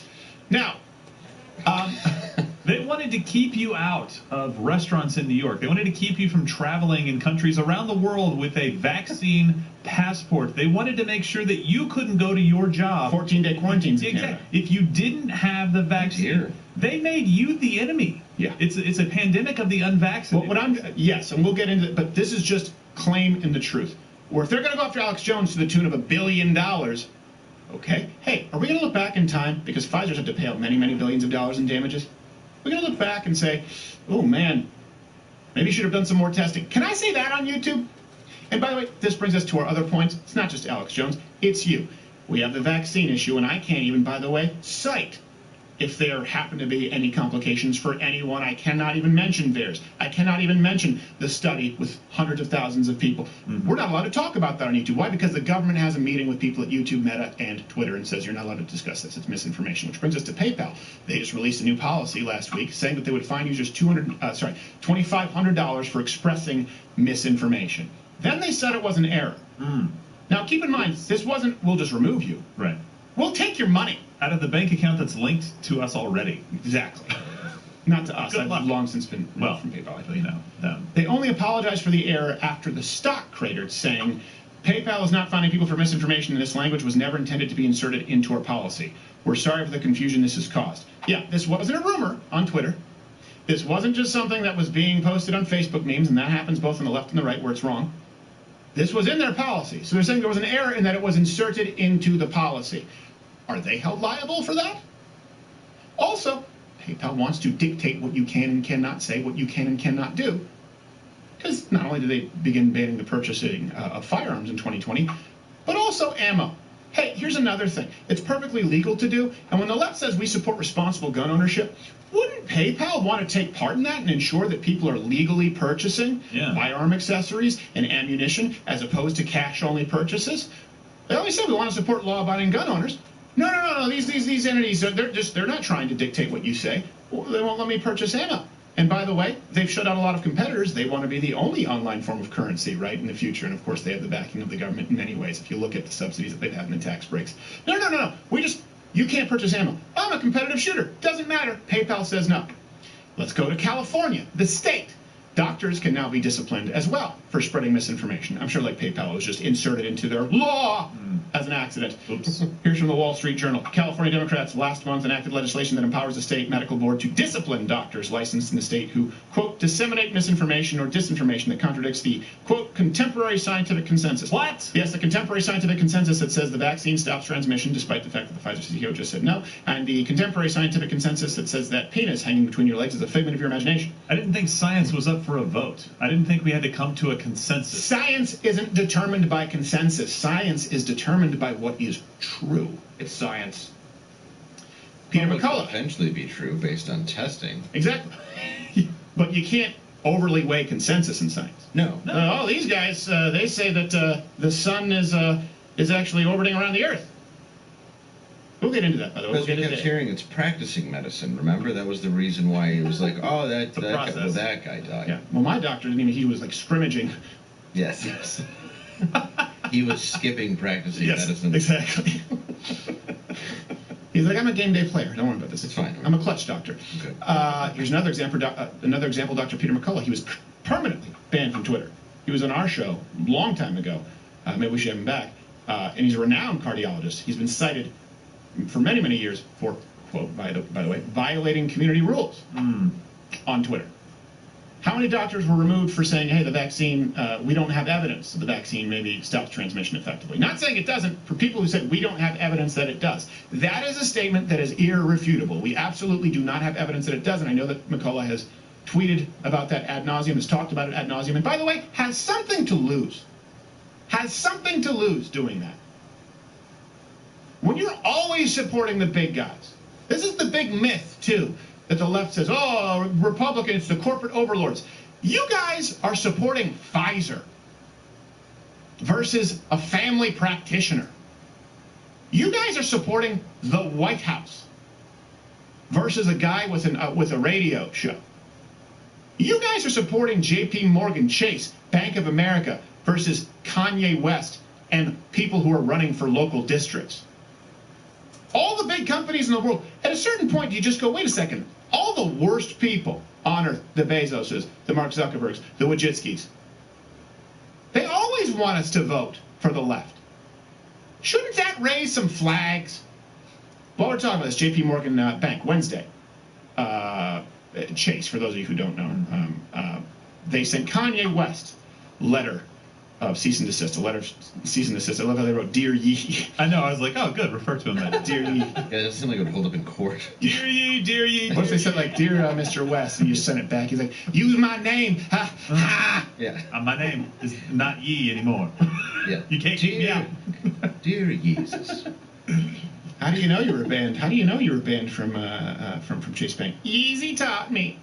Ye shall not pass. So, dear Ye, we are sending you this letter to confirm our recent discussion that J.P. Morgan Chase Bank has decided to end its relationship with Yeezy LLC and its affiliate entities. We ask that you act promptly to transfer your business to another financial institution before November 21st, 2022. Again, full backing of the government. Well, that's fine. You just put $1 billion in a mattress. Yes, exactly. A very large mattress. Go start your own bank. We'll get into this. Go start your own bank. Yeah. Go start your own Facebook. Go start your own YouTube. I'll get to that. Let me just run through this. Right after the Alex Jones verdict, now we go from private companies to the White House. Jen Psaki, remember who was objective? Oh, yeah, the bitch. Now she tweeted out last night, the damage Alex Jones has done to the lives of these families is horrific. I just imagine what she does. Probably. She's like moving cupboards and shit. Nearly $1 billion doesn't solve their pain, but also true that the end of InfoWars would be a public service. Sorry. You said moving cupboard. I just pictured when you open the fridge, she's Zool. I am the keymaster. Are you the bitch keeper? Just her walking around her apartment, opening everything with her eyes. Yes. Like on the phone, but dinner's being made over here because she's a ghoul. She's sorry, bewitched, but it twinkles. She just like twitches her nose, and a child dies. Yeah, you just see a kid, a baby get burned. She just winks. She's like, "SIDS!" No. Jeez, that's her dark. That's how the press conferences ended so abruptly. Who do I kill in the room? There's a lady breastfeeding, and there's a pot of smoke. She's like, "Oh, sorry, I winked." Oh, I gotta go. Sorry. So here's the thing, too. All of these moves are subsidized by the government. Okay. This is the problem. They're not just private companies. Certainly not the banks. Certainly not PayPal. Certainly not YouTube, Facebook, right? There's nowhere to go. If you can fight back, like we said, Rumble. Would love to see that number today. Just boom. I don't care. I'd love to see that number right now, like Edward Rooney's attendance computer on YouTube. Go and Rumble go. Grace! That's what I would love to see right now. So in February 2022, Psaki, right now she's saying it's a public service to end this broadcast. That's worse than what Stalin said. He just said the press in general was the enemy of the people. Jen Psaki said the press needs to pay billions of dollars, and it's a public service to end this man. So 2022, she pleaded with tech companies to actively censor dissenting views. Our hope is that all major tech platforms and all major news sources, for that matter, be responsible and be vigilant to ensure the American people have access to accurate information on something as significant as COVID-19. That certainly includes Spotify. So this disclaimer is a positive step, but we want every platform to continue doing more to call out mis and disinformation while also uplifting accurate information. By the way, the reason she has a podium is because there's no legs. Just hovering, yeah. So Spotify is a detergent. Yes. Everyone is very upset. Yes. Psaki, the bitchy ghost. Psaki. It's there, I'm pronouncing it. Sounds like something I left in the bowl the last 3 days. It does. Something you pick up in like that. Paraguay. It's worse. Crawl into your ear. So, That's okay. what backsplash should be. Right. It should be called Plasaki. So, we have the White House saying, hey, please, Spotify, please, YouTube, please, remove these points of view that we don't like. And by the way, if they could get Rogan, they would. If they could have nailed us, they tried. would. They tried. They tried. They've tried with us. The only reason we survive is because of Mug Club, by the way. You notice we don't have 20 minutes of sponsors in every show, and we'll never do it. That'll never happen. We're funded by viewers like you, not actually subsidized by the government or a foreign caliphate like some of our competitors. So the 2008 financial crisis, by the way, the banks received over $200 billion in bailouts. And, of course, that's a low number, but J.P. Morgan Chase alone received $25 billion. The bank is insured by the government, meaning insured by you. Here's my question. If the bank basically can only operate, because they can never have a sustainable business model, they can only operate on your tax dollars, they effectively now are a wing of the government. They're a strong arm of the government. Should they be allowed to deny you your fundamental basic human rights? Well, we're talking about private businessman. Hey, go start your own bank. You can't. Trade unions. Hey, go start your own YouTube. You can't because of Section 230. Let me give you an example, okay? And I'm incredibly grateful, and I mean that. I'm humbled every day by how many of you tune in. I cannot thank you enough. We compete with the likes of everyone out there as far as late night. It's kind of late night in the morning. Right? This used to start out as a late night show. You guys said it's too late, so we moved it to the morning. It's basically a late night show. Okay, we compete with all of them. If someone were to say, well, if you don't like all these late night shows, go create your own. Only all the late night shows had $2 trillion from the government. And those late night shows, because they were being funded, subsidized, or insured by the government, you, the taxpayer, could also dictate the terms, the community guidelines on YouTube, Facebook, Twitter. Go create your own platform. You can't. I'm using that as an example. You cannot compete against a business that has a never-ending supply of federal funding. Hope you love Vanguard, hope you love BlackRock, because your socialist light, pow-wow chow broad, Elizabeth Warren, also wanted to deem them too big to fail. Looking out for you? Anyone who says any company is too big to fail is not looking out for you. These too big to fail companies, what that really means is the government gets to tell them what to do. And then they get to remove you. So you can't bank, you can't speak, and, hey, if everyone got pushed onto PayPal or some form of standardized digital currency, you also can't purchase firearms or ammunition. It's not illegal. It's not making it. They're not infringing on your rights. Can't do it. Because these companies say so. Oh, hold on a second. Well, those companies wouldn't be in business because half the country wouldn't support them. Well, it doesn't matter if you want to support them or not. Your tax dollars do. It absolutely is a First Amendment issue. It absolutely is. Not an issue of private businesses. Talk about Alex Jones all you want, but you want to talk about Kanye West? Dr. Peter McCullough?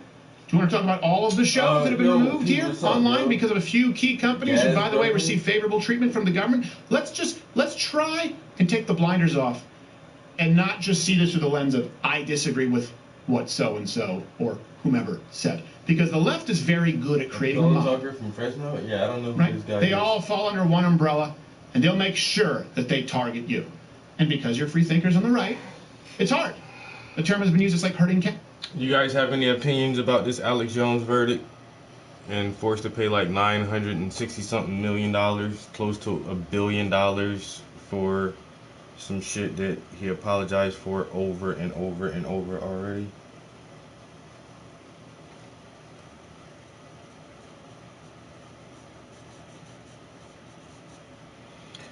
We're living in some scary times, man. Scary times.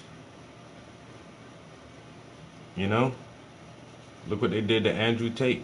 I never knew the guy. I never knew of him before he got deplatformed. And then my main thing, like, once I heard that news, it's like, okay, I want to see who this guy is and what did he say or do that was so bad to get him banned from, you know, presenting his point of view to the world.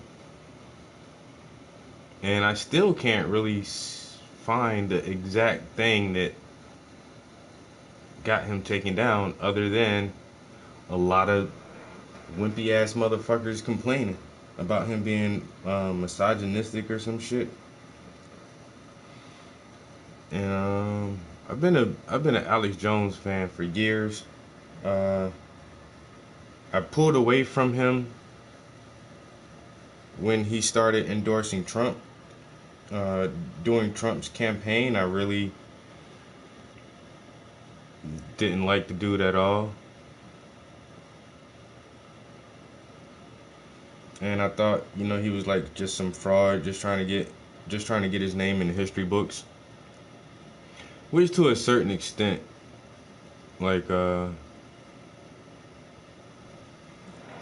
think he loves that clout and shit like that. But that didn't necessarily make him a bad president. He said a lot of weird, dumb shit. And that didn't necessarily make him a bad president. And then the more I looked at the policies and the things he was trying to accomplish, I agreed with at least half of what he was doing. Which is more than any other politicians out there right now. And so I'm really big on freedom of speech too. I'm an artist. I try to express myself in a creative way. But this is my voice. And I think everybody should have their own voice. And once you start silencing people, there is something going terribly wrong. And what they're trying to do to Alex is just, it's incomprehensible to me. It's like, how is our country, supposedly one of the freest nations in the world, how are we going down this road and nobody can see like that the slippery slope is already behind us? You know, and now we're just on this downward tumble into who knows what the fuck.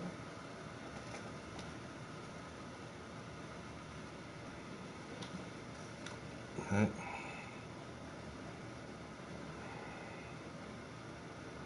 Just seems like enough people aren't paying attention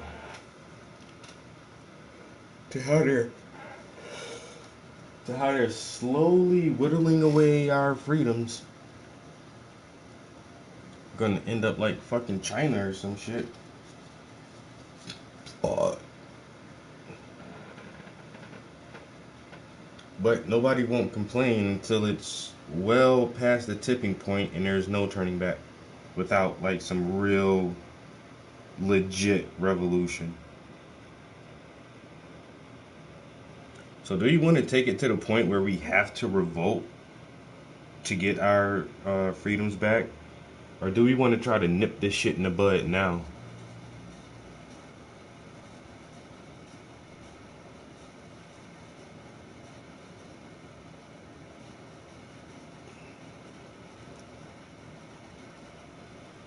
Because too many people just love what happened to Alex, and that is crazy beyond me. Once again,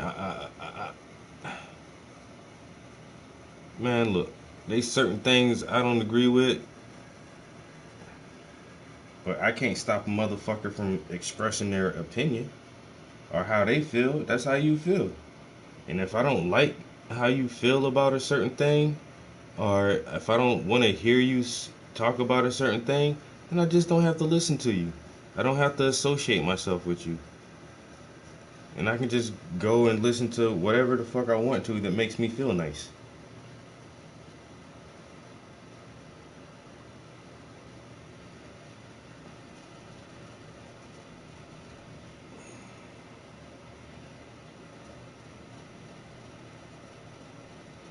But I really do think we're going to be at that point soon where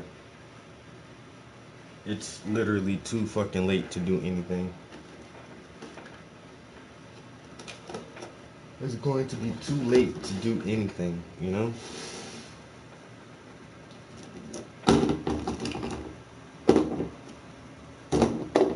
And that's scary. And some people don't find it scary. Some people think this is just hunky-dory.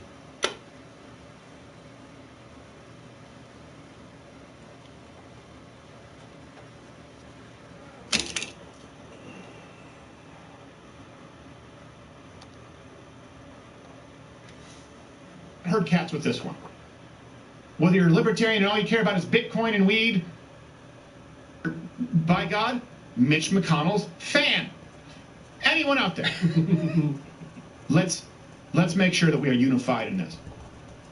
No one needs to pass a purity test of agreeing with everything that we agree with. Exactly. For us to just say, hey, they have the right to say it. They have the right to say it. They have the right to engage in commerce. Doesn't mean that they have to be your local senator. Can we all unify under that? Can we all this is a test today. Can we all unify under the fact that this is egregious, what's happening with Alex Jones? Can we all do that? I'll tell you, because I see a lot of silver linings. But if I don't see that today, I'm going to be disappointed in all of us. We should be able to do that. Do we have them? I believe we have them. All right. We now are going to go to, I believe we have them on the line. And if you can hear me, Alex, you know, we also have Mug Club Extended, so please don't get me removed from YouTube. It's time for Alex Jones.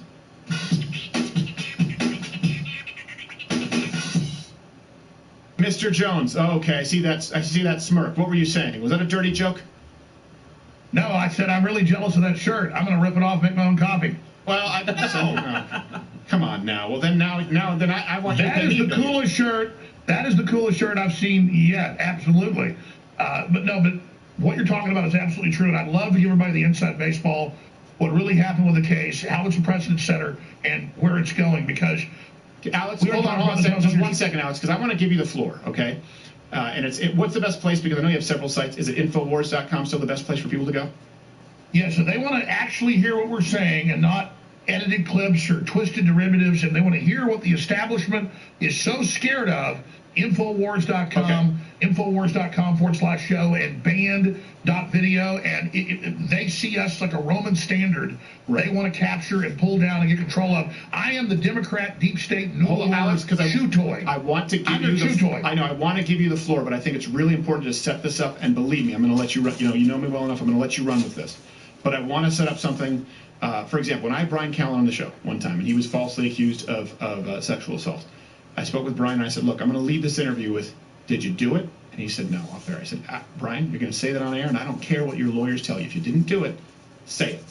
And so I want to lead this right now because I think this is pivotal. And we've done several multi-hour long shows. But for some reason, this gets lost. And I want you to correct me if I have this wrong. So in 2017, as an example, because the narrative is Sandy Hook, You tormented the parents, you called them out by name, and you continually harassed them.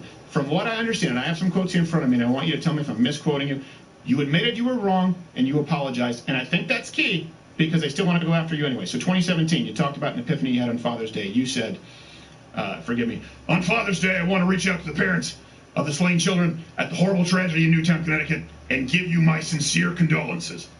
You said that, right? Yes. Okay, you also said, I'd also like to reach out to any of the parents who lost a child at Newtown to invite them to contact me to open a dialogue, because I think it's really essential we do that instead of letting the mainstream media misrepresent things and really try and drive this nation apart. You said that, right?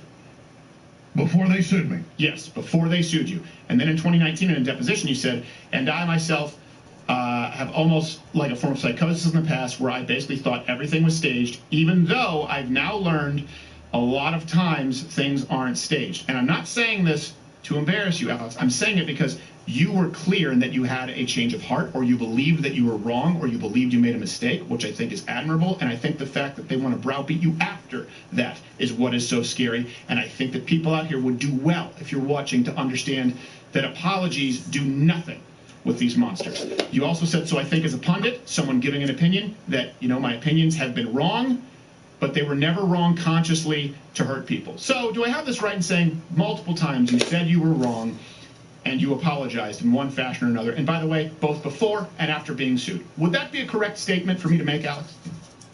I said I believe Sandy Hook happened in 2016. Right. I said in 2015. And this is important. It's a lot bigger than Alex Jones. It's the anatomy of the left.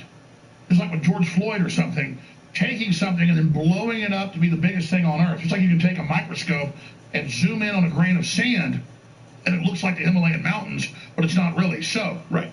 Here's what really happened. Yes. Here's what really happened. I can give you the latest information where they're going with it. This is going to affect everybody, and thank you, sir. Okay, Sandy Hook happens. It's a huge political event. Obama has him to the White House. It's going on. I think maybe somebody helped the kid kill these kids. The whole story's bizarre. And then about a year after it, all these professors and people that sounded credible come out, school safety experts, that say that they thought it was just completely staged. And I've seen things like Operation Northwoods that talked about staging attacks on school kids that didn't exist. He already hit a lot of his money. Cuba and Russia. So I said, you know, it's been staged, maybe this is. So I did 4 or 5 programs. But $1 billion? You think Alex Jones a billionaire? I guess. I mean, he's been at it for a while, and he's like one of the most popular conspiracy theorists out there.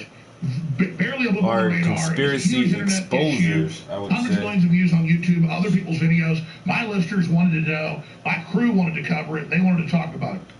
So what they put in evidence against me was about 24 minutes in Texas, about 25 minutes in Connecticut.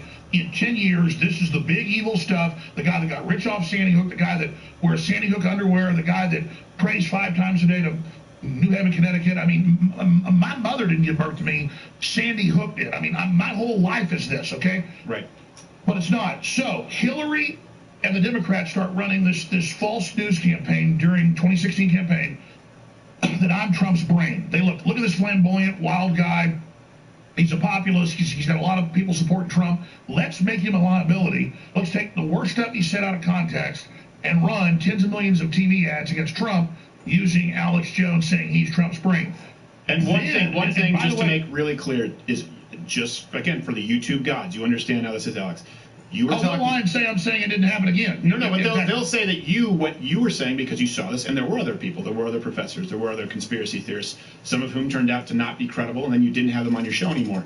You did say maybe this is staged, and just again to be clear, you afterwards said, no, it was not staged, I was wrong. You did correct it, right, Alex? Yes. But it's important to understand this timeline. Yeah.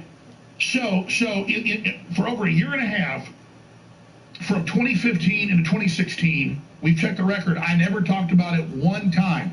And I told the crew, this is a tar baby. It's a setup. I don't want to ever discuss it again. I think it happened. We started seeing that some of the folks that were claiming it was staged had gone even crazier, and we're now dysregulating and showing that indeed they had put out things that were wrong. So I was not the Sandy Hook guy. It didn't put me on the map. I barely ever covered it. But Hillary blows it up, makes it a cause celeb for Democrats. They use it to bring back all the gun control and now attacks on free speech and to attack Trump. And so then Trump wins. They go even crazier, and they start attacking me, saying he's sending people to the kids' houses.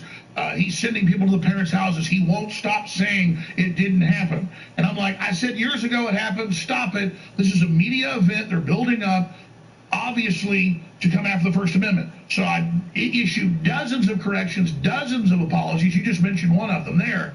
And then they sue me in 2018. And then they do all this discovery. We give them all the emails, all the text messages, everything. There's no evidence we made money on Sandy Hook. There's no evidence I premeditatedly got it wrong on purpose. And so both Democrat-connected judges, one of them is supposedly Republican, but she's like George W. Bush, they default me saying Oh, we lost Alex for a second. Alex, can you hear me, brother? This is clearly the globalist. He's told I'm guilty. The jury's told I'm guilty. I'm not allowed in a 5-week trial in Connecticut to defend myself. The judge actually says, you can't say you're innocent, you can't say you're bankrupt, you can't say you didn't make money off of it. I say it's all true. Then they instruct the jury after 5 weeks of crying parents, not talking about Adam Lanza killing their children, talking about me. Well, I know that, Alex, but let me ask you a couple of important questions here, because I think these are things that people, and I know you have I believe you have a highlight, or are we going to roll the highlight? The one that, you had something you wanted to show us a clip. But look, I think it's important to note, first off, let me ask you questions. If you could just give me yes or no's on this, and I want to give you the floor again. Yes, sir. Did you ever call the parents out by name on air and say that they were their children, like call them out by name on air? Robbie Parker. Okay. And afterwards, and I did not say that he staged it or it was fake. I said people think this clip was like 30 million views on YouTube or more. Right. It was a viral clip. People say this guy looks fake. And so I said, yeah, it does look like acting to me, but he's under stress, whatever. So they built this mountain out of a molehill. Right. I have one other question too. Years and years. Yes, they gave an FBI agent who I'd never seen until he sued me, didn't know who he was. He gets up there and cries about me. They gave him $90 million when under federal and state law, you can't sue somebody you've never said their name for defamation or slander. Never said his name, never asked for a retraction until he sued me. Didn't even know who he was till I saw his name on the lawsuit. He gets $90 million. Well, let me ask you another follow-up. So he's handing out, you get a car. It's like, yes. You get... Well, I do have a question that's important here, because people will say, well, the reason you weren't allowed to defend yourself is it was a default judgment, and they say because you didn't provide the evidence, right, that was requested in discovery. Give me very specifics, not just all. You did provide and hand over a lot of evidence. What did you hand over? Because they did have financials. They did have, certainly in the Texas trial, they did have access to financials. They did have access to certain traffic metrics. When I was watching the trial, they would say, well, actually, they didn't hand over, for example, the Alexa reportings as opposed to the Google Analytics reportings. What kind of evidence, when you were asked to hand over, just give me some examples of what you did hand over. Did you hand over financial documents as it related to the company? Yes. Did you hand over documents as it related to, different traffic and revenue streams to some degree or another? Extreme degree, the most ever given over in a civil defamation trial, many lawyers estimate. Stephen, let me be 100% clear. So what are they saying you didn't provide is my point. Because this is something a lot of people who unfortunately on the right, Alex, and this is important. I'm just saying this because people will try and take this out of context. People on the right will say, well, then you should comply during discovery. What in the fuck are they claiming you didn't provide so that you were not allowed to defend yourself? All right, let me answer that question, and then I don't want to get into people saying, oh, this is just for Alex Jones. Texas claimed that so much discovery, they would have each person that they were deposing give them more discovery. So they'd say, out of the 200,000 emails you gave us in Texas, discovery batches you gave us, there was one extra email that wasn't in this batch. Little weird gotcha games. Mm-hmm. And then in Connecticut, the judge kept saying, give me the Google Analytics. Well, we hardly ever even used Google Analytics, hardly ever even looked at it. Yeah. So we explained to the judge, ma'am, it's a search box for the back end of Google, and a lot of it you have to pay for. We've never paid for it. We've barely ever used it, but we searched for Google Analytics and found one writer and one other person in the group that had looked at Google Analytics and said, oh, look how much traffic we're getting a few times. So we gave them what we had in our system about Google Analytics. Take Alexa, same thing. They said, give us the Alexa. Stephen, I want you to give me the Google. And then I say, and then you say, okay, what do you want me to search in Google? Right. No, sir, give me the Google. Right. Give me the Alexa. We know you've got it. So they followed this unfair trade practices thing that not only did I lie about Sandy Hook on purpose to make money, as they falsely claim, but that I was making all this money with those lies in unfair trade practice and then demonized me selling my own products. So that's really where we are. And for people out there that say, hey, this is just for Alex Jones, so what? It's the same Republicans 4 years ago when I got deplatformed that said it would never be President Trump or would never be them. They admit, the Democrats admit, they're on PBS, NBC, ABC, MSNBC, CNN, celebrating, and they've been doing it for years, saying, once we set the precedent, let government bureaucrats like this FBI agent sue somebody when no one's even ever said their name just because they got heat in public over, say, election fraud. Now they can sue you and get $90 million. And here is the Secretary of State, Texas. I've got the article right here in my stack saying Alex Jones unleashed hell. This is a Republican on us during the election. He caused threats to our election officials. I didn't contest the 2020 Texas election. I didn't even cover that. Project Veritas did. I should have covered it more.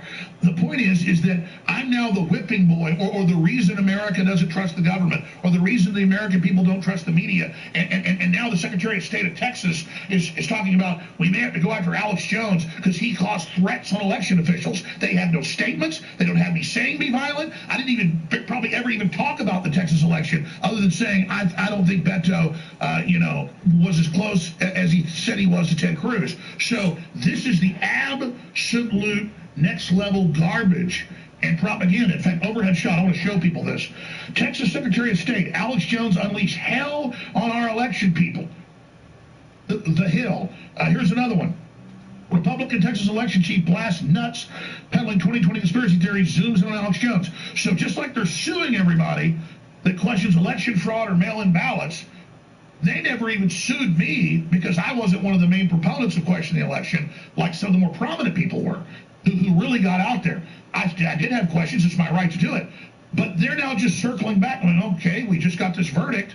So now we're going to say Alex Jones made people question the election. So now if you slip on a banana peel, or now if your carburetor breaks down, or maybe you get cancer, it's Alex Jones's fault. So they're most cars setting are the fuel precedent. injected now, but yes, the point remains. Well, you know what I mean. That's why it's going to break down. It's an old car. It's Yes, carburetor. exactly. You have the OJ Bronco, not the new one that also breaks down. Hey, did you have a video you wanted to show, or is it us? Because we have trial highlights and we have the verdict being read, but I was told that you had a clip that you wanted to play when you came on. Do I have that? Yeah, Stephen, I really appreciate you, first off, having me on, having the courage to defend free speech. Let me actually get this out, and I'm sorry if I'm annoying. There's just so much here, and a lot of the points we haven't gotten to yet that I hope. No, you're not annoying at all. I just want to make sure that I was told that you had a clip or a video. Yes, let me describe this clip for you. Let me describe this clip. Okay, there's dozens of these in Texas and Connecticut. We have a compilation reel that's about 30 minutes long of them in front of the juries and at press conferences saying, take Alex Jones out. Never let him rebuild his platform again. And once we take him out, we're going to take out all the right-wing disinformation operatives like Tucker Carlson, and the list goes on and on. So this is the weaponization where they sue you in Democrat jurisdictions, where they default you claiming that you didn't give them evidence. They tell the jury you're guilty, and then the jury decides how guilty after you've been demonized. So that's just what happened in Connecticut. So here they are yesterday, just a small clip at the press conference. Chris Maddy, the former federal prosecutor, up there, who had this kept controlled jury that was told I was guilty, and then he says, we don't want money from Alex Jones because I'm in bankruptcy. If it's in the clip, we could just watch the clip and let him say it. How long is it? Is it a minute? Is it 2 minutes? Just so I have an idea. 9 seconds. 39 seconds. All right, I want to run this, and then, no, you're not annoying at all. This is important, and we're going to spend as much time as we need to. I know you're busy, but this is important stuff, and I talked about it in the Cold Open Today show. I appreciate it. When you're ready, just roll. I guess you're rolling it from his No, end. we'll roll it from our end then. Go ahead and roll it, guys. All right. But we will be at it as long as it takes. And if you're out there right now and you're one of Alex Jones's audience members and you're giving him money, I just want you to know that based on the jury's verdict today, it's not a very good bet. And to go back to what Robbie Parker said, all Alex Jones does is take from you, exploit you, lie to you, feed your fears and your anxieties and your mistrust. And the only person that benefits in that equation is him. Well, that stops. That's stopping today, thanks to the courage of these families. Thank you very much. Thanks, everybody. All right, so what he just said there is, we don't want money from Alex Jones. And I want to explain to listeners. We're going to appeal this. Then they ask for money. To get overturned. Then they ask for money. We don't want the $900 million from Alex Jones, damn it. You can make that payable to cash. Absolutely. So, if I can, I'm chomping at the bit because there's so many angles to this, Stephen. Number one, I don't have $3 million cash in my company and my personal stuff. I have enough to operate and pay the bills and legal. I got a nice house, got decent cars, but I don't worship things. So that them trying to take money away from me means nothing, and will actually make me work harder to expose them. I work for free exposing them, so they're never going to silence me without killing me or putting me in prison. Right. And so that which doesn't kill me only makes me stronger. But they specifically say over and over again, they want me taken off the air. They want me bankrupt. Okay, so we're in Chapter 5, Chapter 11, Subchapter 5 bankruptcy. That isn't liquidation. It's where we do a plan to the federal government.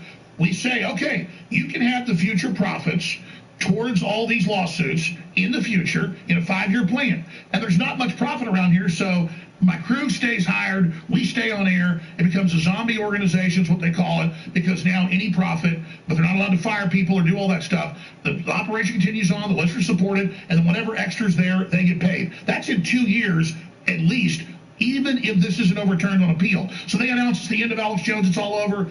It's all more hype, more fraud, more disinformation. So that's what they just did here. And I have more clips of them specifically saying, Can I ask you a we question, want Alex? to take him out. And I'm not trying to cut you off, but some of these questions are just because it's hard for me to find the truth, the answers on it. I know we talked about the cap. We talked about the cap in Texas, right? On I believe is it punitive damages? Yes. Is there a cap in Connecticut, or are you, unless it is overturned on appeal, are you on the hook for the hundreds of millions of dollars? The short answer is they lie and say I owe $50 million in Texas. It's about 5.6. There are caps. It's in the state law. They can't overturn it. Right. It's different in Connecticut. The unfair trade practices, or TUTMA, however they call it, that is unlimited, and that is up for the judge to decide. So she's going to come back next week and probably hit me with $1 million more. So all the other ones do have caps, but because there's 15 plaintiffs, they're all capped at, I forget the number, like $4 million. So $10 million is more money than I can get them. Of course. $50 million is more. $1 billion, it's all a joke at this point. It's like saying, we're going to cut you into 20 million pieces. Well, if you cut me in 5 pieces, I'm going to die. Right. So they're like, we're gonna drop 25 nuclear bombs on Alex Jones's house. And I'm like, I think 1 nuclear bomb would probably kill me. Probably. So we're gonna shoot 20 million bullets into you instead of 5 bullets. So this is all overkill. It's just the left having a temper tantrum. They want to scare everybody else and get a bunch of other lawyers to file lawsuits to come after all the conservatives and all the nationalists and all the patriots. And I really appreciate you letting me get that out there, because it's so frustrating to be kind of only have my show that has a big audience, but it's compartmentalized because of censorship. It's very hard to actually get the truth out there. No, it's not just censorship, so people Alex. understand. It's not just censorship. It's cowardice.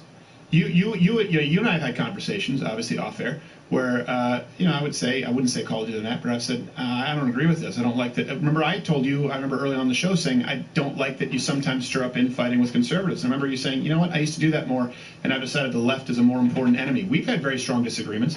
I felt compelled to have you on because some of the biggest figures in our movement, who, by the way, agreed with all of some of your quote-unquote conspiracy theories that I thought were incorrect, they didn't have you on. It is censorship. And it's cowardice from people on the right. And by the way, I've experienced that too. I've experienced that for jokes that then people on the right will take out of context. So my issue is not so much with the left being the left, right? It's like being mad that a crocodile bites you.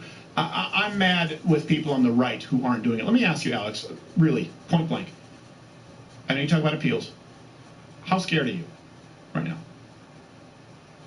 I am way more scared about the direction the country's going in if they admit this is a formula for everybody. I mean, while the right wing laughs, some of them, and says, oh, it's just Alex Jones, they're on every channel saying we're coming after everybody now with this model. And they've even got the Republican Secretary of State in Texas saying we want to come after Republicans that question election fraud. Give me a break. So you have the rhinos, the neocons, The rabid left allied together against the populist uprising of nationalist Americans who are peacefully trying to take our country back. So I'm way more concerned about nuclear war. I'm way more concerned about financial collapse. I mean, here's a good point, Stephen. Quite frankly, the way inflation's going, the way it accelerates towards Weimar Republic or Zimbabwe, in 10 years, there's such inflation, $1 billion will be like $1,000. Yeah. I mean, at the current rate we're at here, so... Be like pesos. No, I'm not scared. I am disgusted. And I really feel proud of myself because I've told the truth about this. I've said when I was wrong.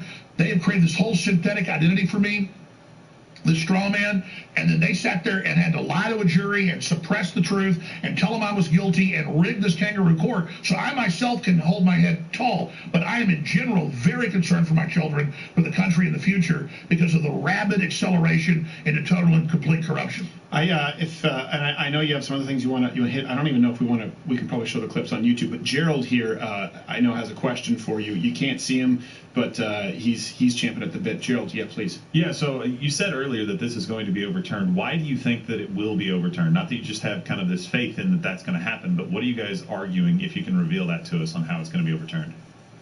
Well, that's an excellent question. I have talked to dozens of very well-known constitutional lawyers.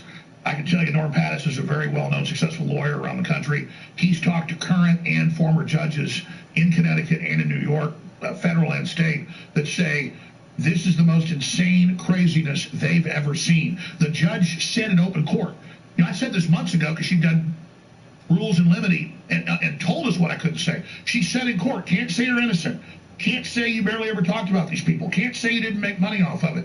Can't be political, but they could hold up magazines I put out exposing Obama, but then we couldn't respond back to it. She literally tied our hands and did this. So either America's gone and completely done, or in Texas and in Connecticut, if I have the money for the appeals, that's why they want to bankrupt us right now, because they are so scared that if there's any justice left at the Texas or the Connecticut Supreme Court or the U.S. Supreme Court, they've got to overturn this because the deep state, the ambulance chaser brigade are openly saying they're coming after everyone with this, just like when I got censored. So are you saying that you think the people in the appeals court will see the gravity of it? Is that what you're saying, why you believe it'll be overturned? I don't know the fix is in that high, but I know that they've got their pound of flesh, they've demonized me, they brought back up Sandy Hook, they made a bunch of money for their charities, they got $73 million from Remington. I mean, these dead kids are cash machines for these lawyers, okay? And now nobody knows who Adam Lanza is that killed the kids, they only know Alex Jones. And so, I'm sorry, what was the question, Stephen? I apologize. No, I think you answered the question. I think Gerald really wants to know, why do you believe it will be overturned? Do you think it's because they wanted to make an example of you, and then when it comes down to the actual constitutional law, it won't hold water? Is that why? Absolutely. I mean, I think that, well, they have to, or the country's over. I mean, you have to understand, when I say kangaroo court, when I say show trial, I mean, this has never before been done. Defaults when you just don't even show up. We gave them everything, exhaustive, and then they let them use the discovery that they said we didn't give them to the jury. They could put on evidence. We couldn't challenge the evidence, and I couldn't testify. That's why I didn't testify when it was time for our quote case. It was only a hearing and damages. The judge found me guilty. Again, since when? Well, the judge knows best. They've never done that before. They can't do that. If I was caught bank robbing or something and I ran off to another country, then you can have default judgments to say, take my house. Because I'm not there. There's video of me robbing the bank. I've left the country. They can sue. They can get the house. That's a default judgment. I was there. I participated. I did the depositions. I had my crew members go there. I spent millions of dollars on lawyers. But because there was no case there, they were forced to default because they decided I was the supervillain and they wanted to set this precedent. So yes, all the lawyers agree that if we file a good appeal with the hundreds of bad things they did, that it must absolutely be either partially or totally overturned. And if it isn't overturned, no, I'm not scared, Stephen, because I've said on air the truth. I have less than $1.5 million in my bank account. Sounds like a lot to the average working guy, and I get it. With all my bills and crew and all this, that's on empty. My company has less than $1 million in it right now, and that's to buy product and pay payroll and fund our operation. So I never did this to make money. They had all these fake numbers. They had all our finances. They said he made $61 million last year. Our gross was $61 million. I paid myself $200,000 last year. It's all in the bankruptcy court. They know it. They know it's true. Was there a year that I paid myself $12 million? Absolutely. The year of the divorce with my ex-wife, 6 years ago, thank God it was the Trump era. For the first time ever, we had all this extra money right when she divorces me. It goes through the process, and the court made me pay her close to $10 million to, quote, buy her out of the company because I've been married to her for 13 years. So the 1 year God came through, the 1 year that because usually I make about $1 million, $2 million a year, but honest with my audience. And after all the bills and stuff and legal crap, it's gone. Of course, okay, but I don't do it for money. The 1 year I made $12 million, God came through magically, and the money came in to then buy my ex-wife out of the company. So again, they think. So it doesn't matter. Can I point They something have out a here? $1 trillion judgment. I want to say something here that's important because I see you have, and we all struggle with this, right? Where you're saying, because I know that people think that sounds like a lot of money, and it's sad that you even have to say, no, you don't do this just for the money, but you absolutely deserve to earn a living if you have millions of people who are listening and the amount of work that you put into it. I understand it. This is what I do here as well. Conservatives are the only ones, surprisingly, the people who support free enterprise, where we feel like, because our audience is largely working class, we want to say, look, don't get mad at me because I make this money. Because there's a huge difference between 1 year making $12 million and a several $100 million judgment. You know who makes $12 million every single year? Colbert, Fallon. No one cares. And I just hope that people on the right don't use that as an attack. Well, you know what? Oh, maybe he'll go cry into his millions. That is not the point. And just for some inside baseball, for people who don't necessarily know, I want to corroborate some of what you're saying. Yeah, you can't prove that you didn't make money off of Sandy Hook. Just like I can't prove that I didn't make money off of that the guy who was fired from Vox, who started the Vox apocalypse. Why? Because this enterprise makes the only way that we make profit is people signing up because they want to hear what I have to say. And sometimes what I have to say involves a specific person. Of course, it would be hundreds of thousands of people if you were to look over the course of our entire program. But that gets pulled in, and they say, you can't say that you didn't make money off of insert whatever story you covered here. We've had that happen on the website. Absolutely. Well, let me be clear, Stephen. Just to give you an example, just really quickly, we had someone on the website sue because they say, well, this actually, we don't like this article that went up, and we want you to prove that you haven't made money off of it. And it's like, well, that article maybe had a few 100,000 views or something like that. I don't remember. I'm just giving you an example. I don't remember this specific example. And they were trying to say, so you make money. You make money off of this. Your whole company is making money off. No. They don't let you parse it. That's the lie. Because you were broadcasting, and the broadcast always makes money, and even when you were covering Sandy Hook. That's why they say, if you can't prove the separation of all the streams or any potential revenue generated while you were discussing the Sandy Hook issue, then you can't say that you didn't profit off of Sandy Hook. That's the argument. People need to understand it because we all struggle with it as business owners. Totally agree, and I couldn't say it better. In fact, you said it better. And this is the most important point I'm going to make here. And I got a few, so I can show them to you. They're really important that tie this all together. Major project for 6 years, 2 years before they sued me, and then now the last 4, with literally hundreds of articles a week, sometimes thousands. Every major news channel, from HBO to PBS to Fox, even attacking me over Sandy Hook, and building it up into this giant controversy when I was not the Sandy Hook man, to set the precedent with the Alex Jones precedent to shut everybody else down. Now let's talk about this being the biggest judgment in U.S. history by an order of at least 10 magnitude. If I can have an overhead shot here. Damn, I wish the survivors of Epstein received $965 million. Exactly. Good point on Twitter, Eliza. Think about that real quick. Why the triangle? We still don't know the names.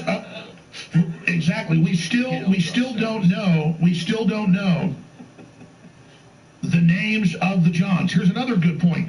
Purdue Pharma, that knew OxyContin would addict people and kill them by the thousands, have to pay $634.5 million on the $10+ billion they made profit in the OxyContin case. Alex Jones killed no one, ordered to pay $965 million for Sandy Hook lies. And I don't think anyone is blowing somebody in an alley because of their addiction to colloidal silver.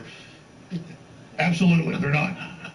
Here's another one. The largest fine paid by a banking executive responsible for the 2008 financial crisis was $67.5 million. Jury says Alex Jones pays $965 million. Here's another one. Yes, for a lawyer, Viva Fry.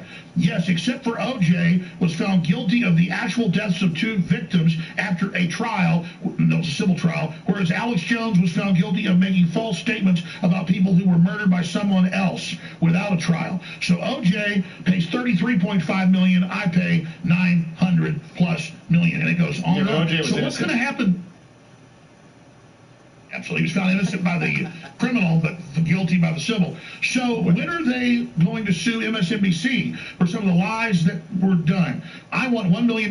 My feelings are hurt by their lies. And it just goes on from there. But those are some really important points. No, I think these are important points. You know what? I think we actually have some questions from, do we have some questions from the audience? If you're okay taking a couple, and then we'll go to Mug Club. I want to take them. Can we play that one other clip that's about a minute and a half long of the lawyer saying, shut him down, silence him? Yeah, do you have it? Do you want to play it from your end? We have it. We're going to go ahead and roll that clip now. Here it is. Thanks, brother. I ask that with your verdict, you not only take Alex Jones' platform that he talks about away, I ask that you make certain he can't rebuild the platform. That's what matters. Take him out of this discourse, of this misinformation, of this peddling of lies, and make sure he can't do it again. That is punishment. That is deterrence. But somewhere out there right now is another thing. Getting their kids ready for school. Fixing their lunches. On the work. Thinking about taking care of it. And there's going to be a day when that child doesn't come home from school. And we know it, and it's sad, and that's reality. And the question's going to be, where is Alex Jones in that? He's in the studio. Big money. Getting ready to bounce. Hey man, how many black painters you be seeing on YouTube who just sit here and live stream? Of course you remember me. That's the main reason. If you did all done with all the evidence, we're going to come back on your asses. Because that's what justice is in this case. And there's many other clips that are saying, we want him off air. We don't want money for the plaintiffs. We want to silence his future speech. So even a murderer goes and does their jail time, gets out in 20 years. But no, they're saying keep him deplatformed, bankrupt him, shut him down, and don't send him money because we don't want money to the plaintiffs because they don't want me to have money for the appeals because they know there's a 98% chance this crap gets overturned, Stephen. Well, you know what else they're doing? This is something else they're doing that people don't fully discuss, is they want to make other people afraid to even work with or for you. Makes it impossible for you to hire, right? That's what they tried to do. They tried to do that with me to a lesser scale. It's harder to do with a comedian because they would try and run jokes. But what they're trying to do is also make it impossible for you to even recoup these losses. I mean, we do have to remember, it's not just Alex Jones. You have many employees there. Some of them are great. Some of them are assholes. But a lot of them are great. But this is the thing, is they want to make sure, we all have them, right? I have some here. Like Yakuza, he pisses me off half the time, but I love him. Yeah, they want to make it impossible for you to do it. This is your livelihood. Now, I want to take, if we can, I'd like to, and that is Bone Yes, sir, I got all the time in the world. Really appreciate you having me. Okay, so we'll take a couple of chats here, and then I'll have to go to the bathroom. I've been drinking Gatorade. I had a horrible stomach virus. Be careful out there right now. It's going through Texas like a buzzsaw. Tokunawa, let's grab a couple of questions from the audience here that we usually only do on Mug Club, but it's a special case. Yeah, our Mug Club viewer Jerry has a question for you, Alex. What do you feel was an appropriate penalty for what you said? Nothing. It's better that 10 guilty men go free than one innocent man be prosecuted or persecuted. They got rid of my due process. The judge found me guilty. They lied about it all. They hyped up what I said. They exaggerated it. I never sent people to their houses. It's a lie. They're setting a precedent to steal your rights, not just your rights to listen to what you want to listen to and make your own decisions. They're literally setting this up to come after the general public. An FBI agent that I never saw, never covered, never said his name till he sued me. He admitted it on the stand, was given $90 million because some people on the internet thought it didn't happen. I didn't create the story that it didn't happen. I covered it. Right. And so a man's getting $90 million. He won't get it. Right. Doesn't exist. He's getting $90 million of this made-up mad money, this monopoly money, when I never said his damn name, folks. That's tyranny. That's dangerous. And also, it's important when you'll get a lot of people on the left saying, oh, the right has a double standard because what about Nick Sandmann and CNN? What about Kyle Rittenhouse?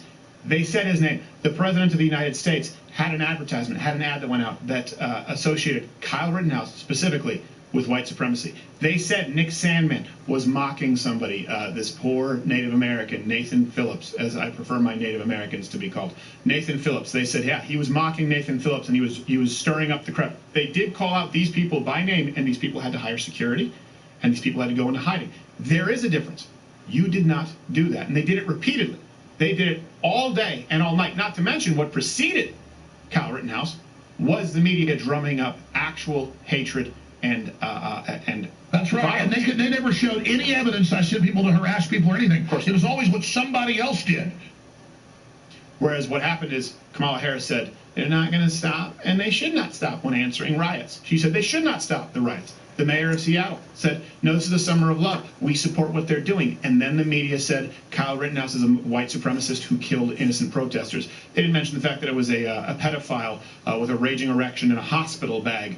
Hey, let's token on. Grab one more question, and then we'll take it to Mug Club. And when we go to Mug Club, I'm going to have to go. I've been drinking Gatorade all morning. Go relieve myself, Alex. But Gerald will take the chair for like 2 minutes. One last question here, token on. Okay, Mug Club viewer Taylor Kohler wants to know, if people only knew one true thing about you, Alex, among all these lies, what would it be? That was going to be my last question. I mean, look, I'm a real person. I've got a lot of information. Sometimes I'm a little bit obnoxious because I'm trying to get through it all, like here today. And I really appreciate Stephen and the crew being so gracious so I can have a place to tell the truth. And I appreciate your courage because you do get attacked for having me on. And just this is our rights being taken. This is a Hollywood production. I'm not saying Sandy Hook didn't happen. I'm saying the production of what I supposedly did and how big it became. And you know, this huge event. I'm not the Sandy Hook guy. I'm the guy that wrote the #1 best-selling book in the world, The Great Reset and the War for the World. That's why the globalists hate me, is because I'm exposing their corporate worldwide tyranny. I'm exposing groups like PayPal that are back, by the way, saying, if we don't like what you say, we're going to fine you $2,500. I'm opposing their authoritarianism. I'm a populist. I'm a champion of the people. And folks can actually hear the real Alex Jones at Infowars.com, Infowars.com/show, or Band.video. Go see the real live show. Go see the archives. Go see the guests. Go find out what I'm actually saying instead of little bitty twisted edited excerpts that the corporate media puts out. And understand, the globalists see InfoWars is the flag they want to capture. They're more obsessed with it than anything else out there right now, because when the globalists tune in, they get scared, because I know what I'm talking about when it comes to the mechanics of the New World Order. Final question, then we're going to go to Mug Club and take some more chats. What's the next step? What are you doing here next, Alex? What's the game plan? Well, that's a really great question. My biggest enemy is myself. I am absolutely exhausted. I'm burnt out. I drink too much. I haven't smoked in 14 years under the stress. I took up smoking again. Going out and watching comedy and hanging out with Joe Rogan. There's a lot of cigarette smoking going on. Yeah, I don't think that's cigarette smoke. No, I've done a little bit of the marijuana smoke too, but I don't smoke a lot of it. But I smoke pot like once a month or something. Usually I'm at a comedy club or go see a movie. Every time I hang out with Joe, we smoke some pot.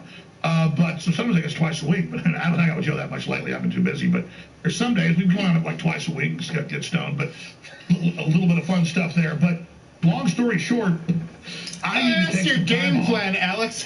That's your hobbies. Anyways, well, I mean, it's a little bit of a name drop to all the trendy liberals that think they're trendy and think they're cool and love the police state and hate free speech. I'm the real rebel.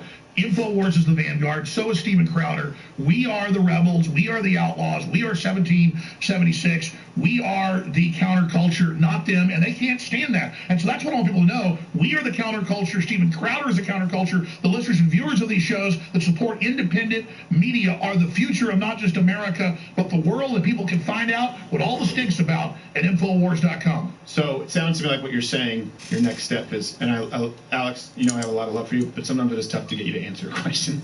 I think you're saying right. your next step is you need to get some rest, is what you're saying, right? Your game plan is some rest, recoup, and come back. Not come back. I'm more ADHD when I'm totally exhausted. So I've done a lot of interviews. I was up till 1 o'clock in the morning, and I apologize. My brain's gone right now. So yes, I realize this is what's coming next. I realize they want to take me out of the game. And I realize that I'm never going to quit now because they want to silence me, because this is a battle of wills. I know it's the right thing to do. But I also understand that if I take myself out of the game by being fried or burnt out, they win. So I am going to, in the next few months, do what I never do. I'm going to take off a week a month, starting at the end of this month, November and December. I may take off 2 weeks in December. I want my listeners to understand why I've got to do it, because I've got to rest. I've got to stop drinking. I've got to stop smoking. I got to go to church to recharge my batteries. I've got to take, my daughter camping. I've got to, go camping and shooting with my son and my other daughters. And so if you're asking what's happening, I'm going to recharge my batteries, get back to family, get back to God, and come back in 2023 harder than ever. You know what? That sounds like a plan, because a lot of people know this has been a year and a half for me since the surgery. There have been some complications that people will never fully know about, and you need to treat yourself as someone you want to take care of. But you know what? You just mentioned something. Hey, when's Rogan going to have you on his show? Why aren't you doing his show today? I don't want to be mean to Joe. Joe told me, last time I was on the show was 2 years ago, and it was one of the biggest shows he ever did with, who was on the show with me? It was a great comedian, really funny. Yeah, Tim Dillon. And Joe's like, yeah, we'll have you on a couple months. And then, it's pretty obvious what's going on. Just a little too much heat for Joe to have me on, which is fine. He had courage about the vaccines. He's had courage about censorship. He's been criticizing the power structure, but he's not as hardcore as Steven Crowder, and I'll just say it. But at least he overall defends free speech, and I just don't think Joe can, handle it. We were out at dinner about a month ago, last time I hung out with him, and it's his pet peeve not to bring it up. And I just said, man, it really helped me with this upcoming court case, because the whole media is against me. If I could get on there and explain things. And he just said, Alex, there's too much craziness going on. Let's just get through this. We'll talk about it later. So I'm not really worried about it. Obviously, I'm the big interview he won. He even said, listen, you're like nuclear weapons. It's a big deal to have you on, but I'm not worried about it. It's really a question for Joe. Because I know. I'm just asking because you talk about how you're hanging out with him, and not only, if not him, he has a bunch of friends who could have you on. He has a whole podcast network. I don't really have that. You've been to our studio. It's really just me. I'd love to grow it eventually with other people and be able to throw more support behind folks. But right now, it's me behind the scenes. On the courage scale, Steven Crowder's a 10, Alex Jones is a 10, and Joe Rogan's an 8. And I'll take an 8 all day over our enemies that are at a 0. Of course. And so I'm nothing but thankful to Joe for all the heat he's taken having me on. Right. And so I totally understand it. And you know what? I don't want to give out any inside baseball here, but I'm just going to leave it at this. I'll tell you off air if you want, but it's private. The very same people trying to silence me, I'm not going to get into it on here. But there's been some real harassment of Joe and stuff that's gone on. Oh, I know. Yeah, I know that's happened with him, and I'm on that. I'm on that list as well. So I know we all deal with it, and it's not, that's why I say for people out there who are watching, if you're listening right now, by the way, on YouTube, please hit the like button, hit the share button, leave a comment below because you won't find it in the algorithm. And I do ask that you join up at Mug Club. I do ask that you go head, or if you want to. This is an information war. It absolutely People should be flooding you with funding. You're one of the only professional people doing top flight comedy and analysis. I mean, it's better than the production on like these late shows that have giant budgets, 20 times your budget. People should flood you with support, and more importantly, word of mouth, because I know that's the real currency we all want, is to override the censors and to win the info wars. Absolutely. Everybody should support Steven Crowder, who's got the 500-pound testicles. Well, Joe's only got 400-pound ones. Okay? Yeah, well, I admire Joe's balls. Okay. Well, but Steven, yours are bigger and even more juicy. Well, gosh, you did say you've been drinking too much, and part of that has to do with the fact that I have the under. You see, your balls are bigger and juicier. All right, guys. I did almost 3 hours in here tonight.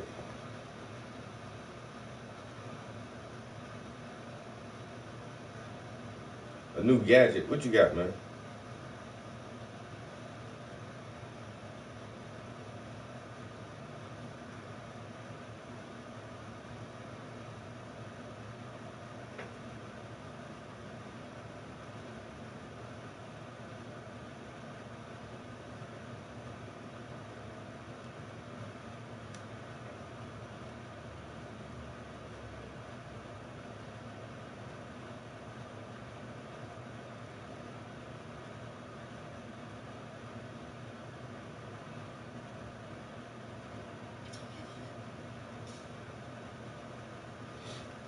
What's your new gadget?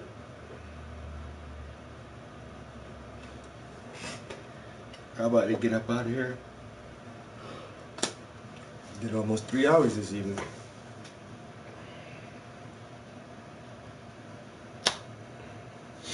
I guess you can text it to me. Yo, appreciate y'all chilling in the extra long stream, watching me recreate this piece again. Thanks for the company, and I'll get with y'all next time. Peace.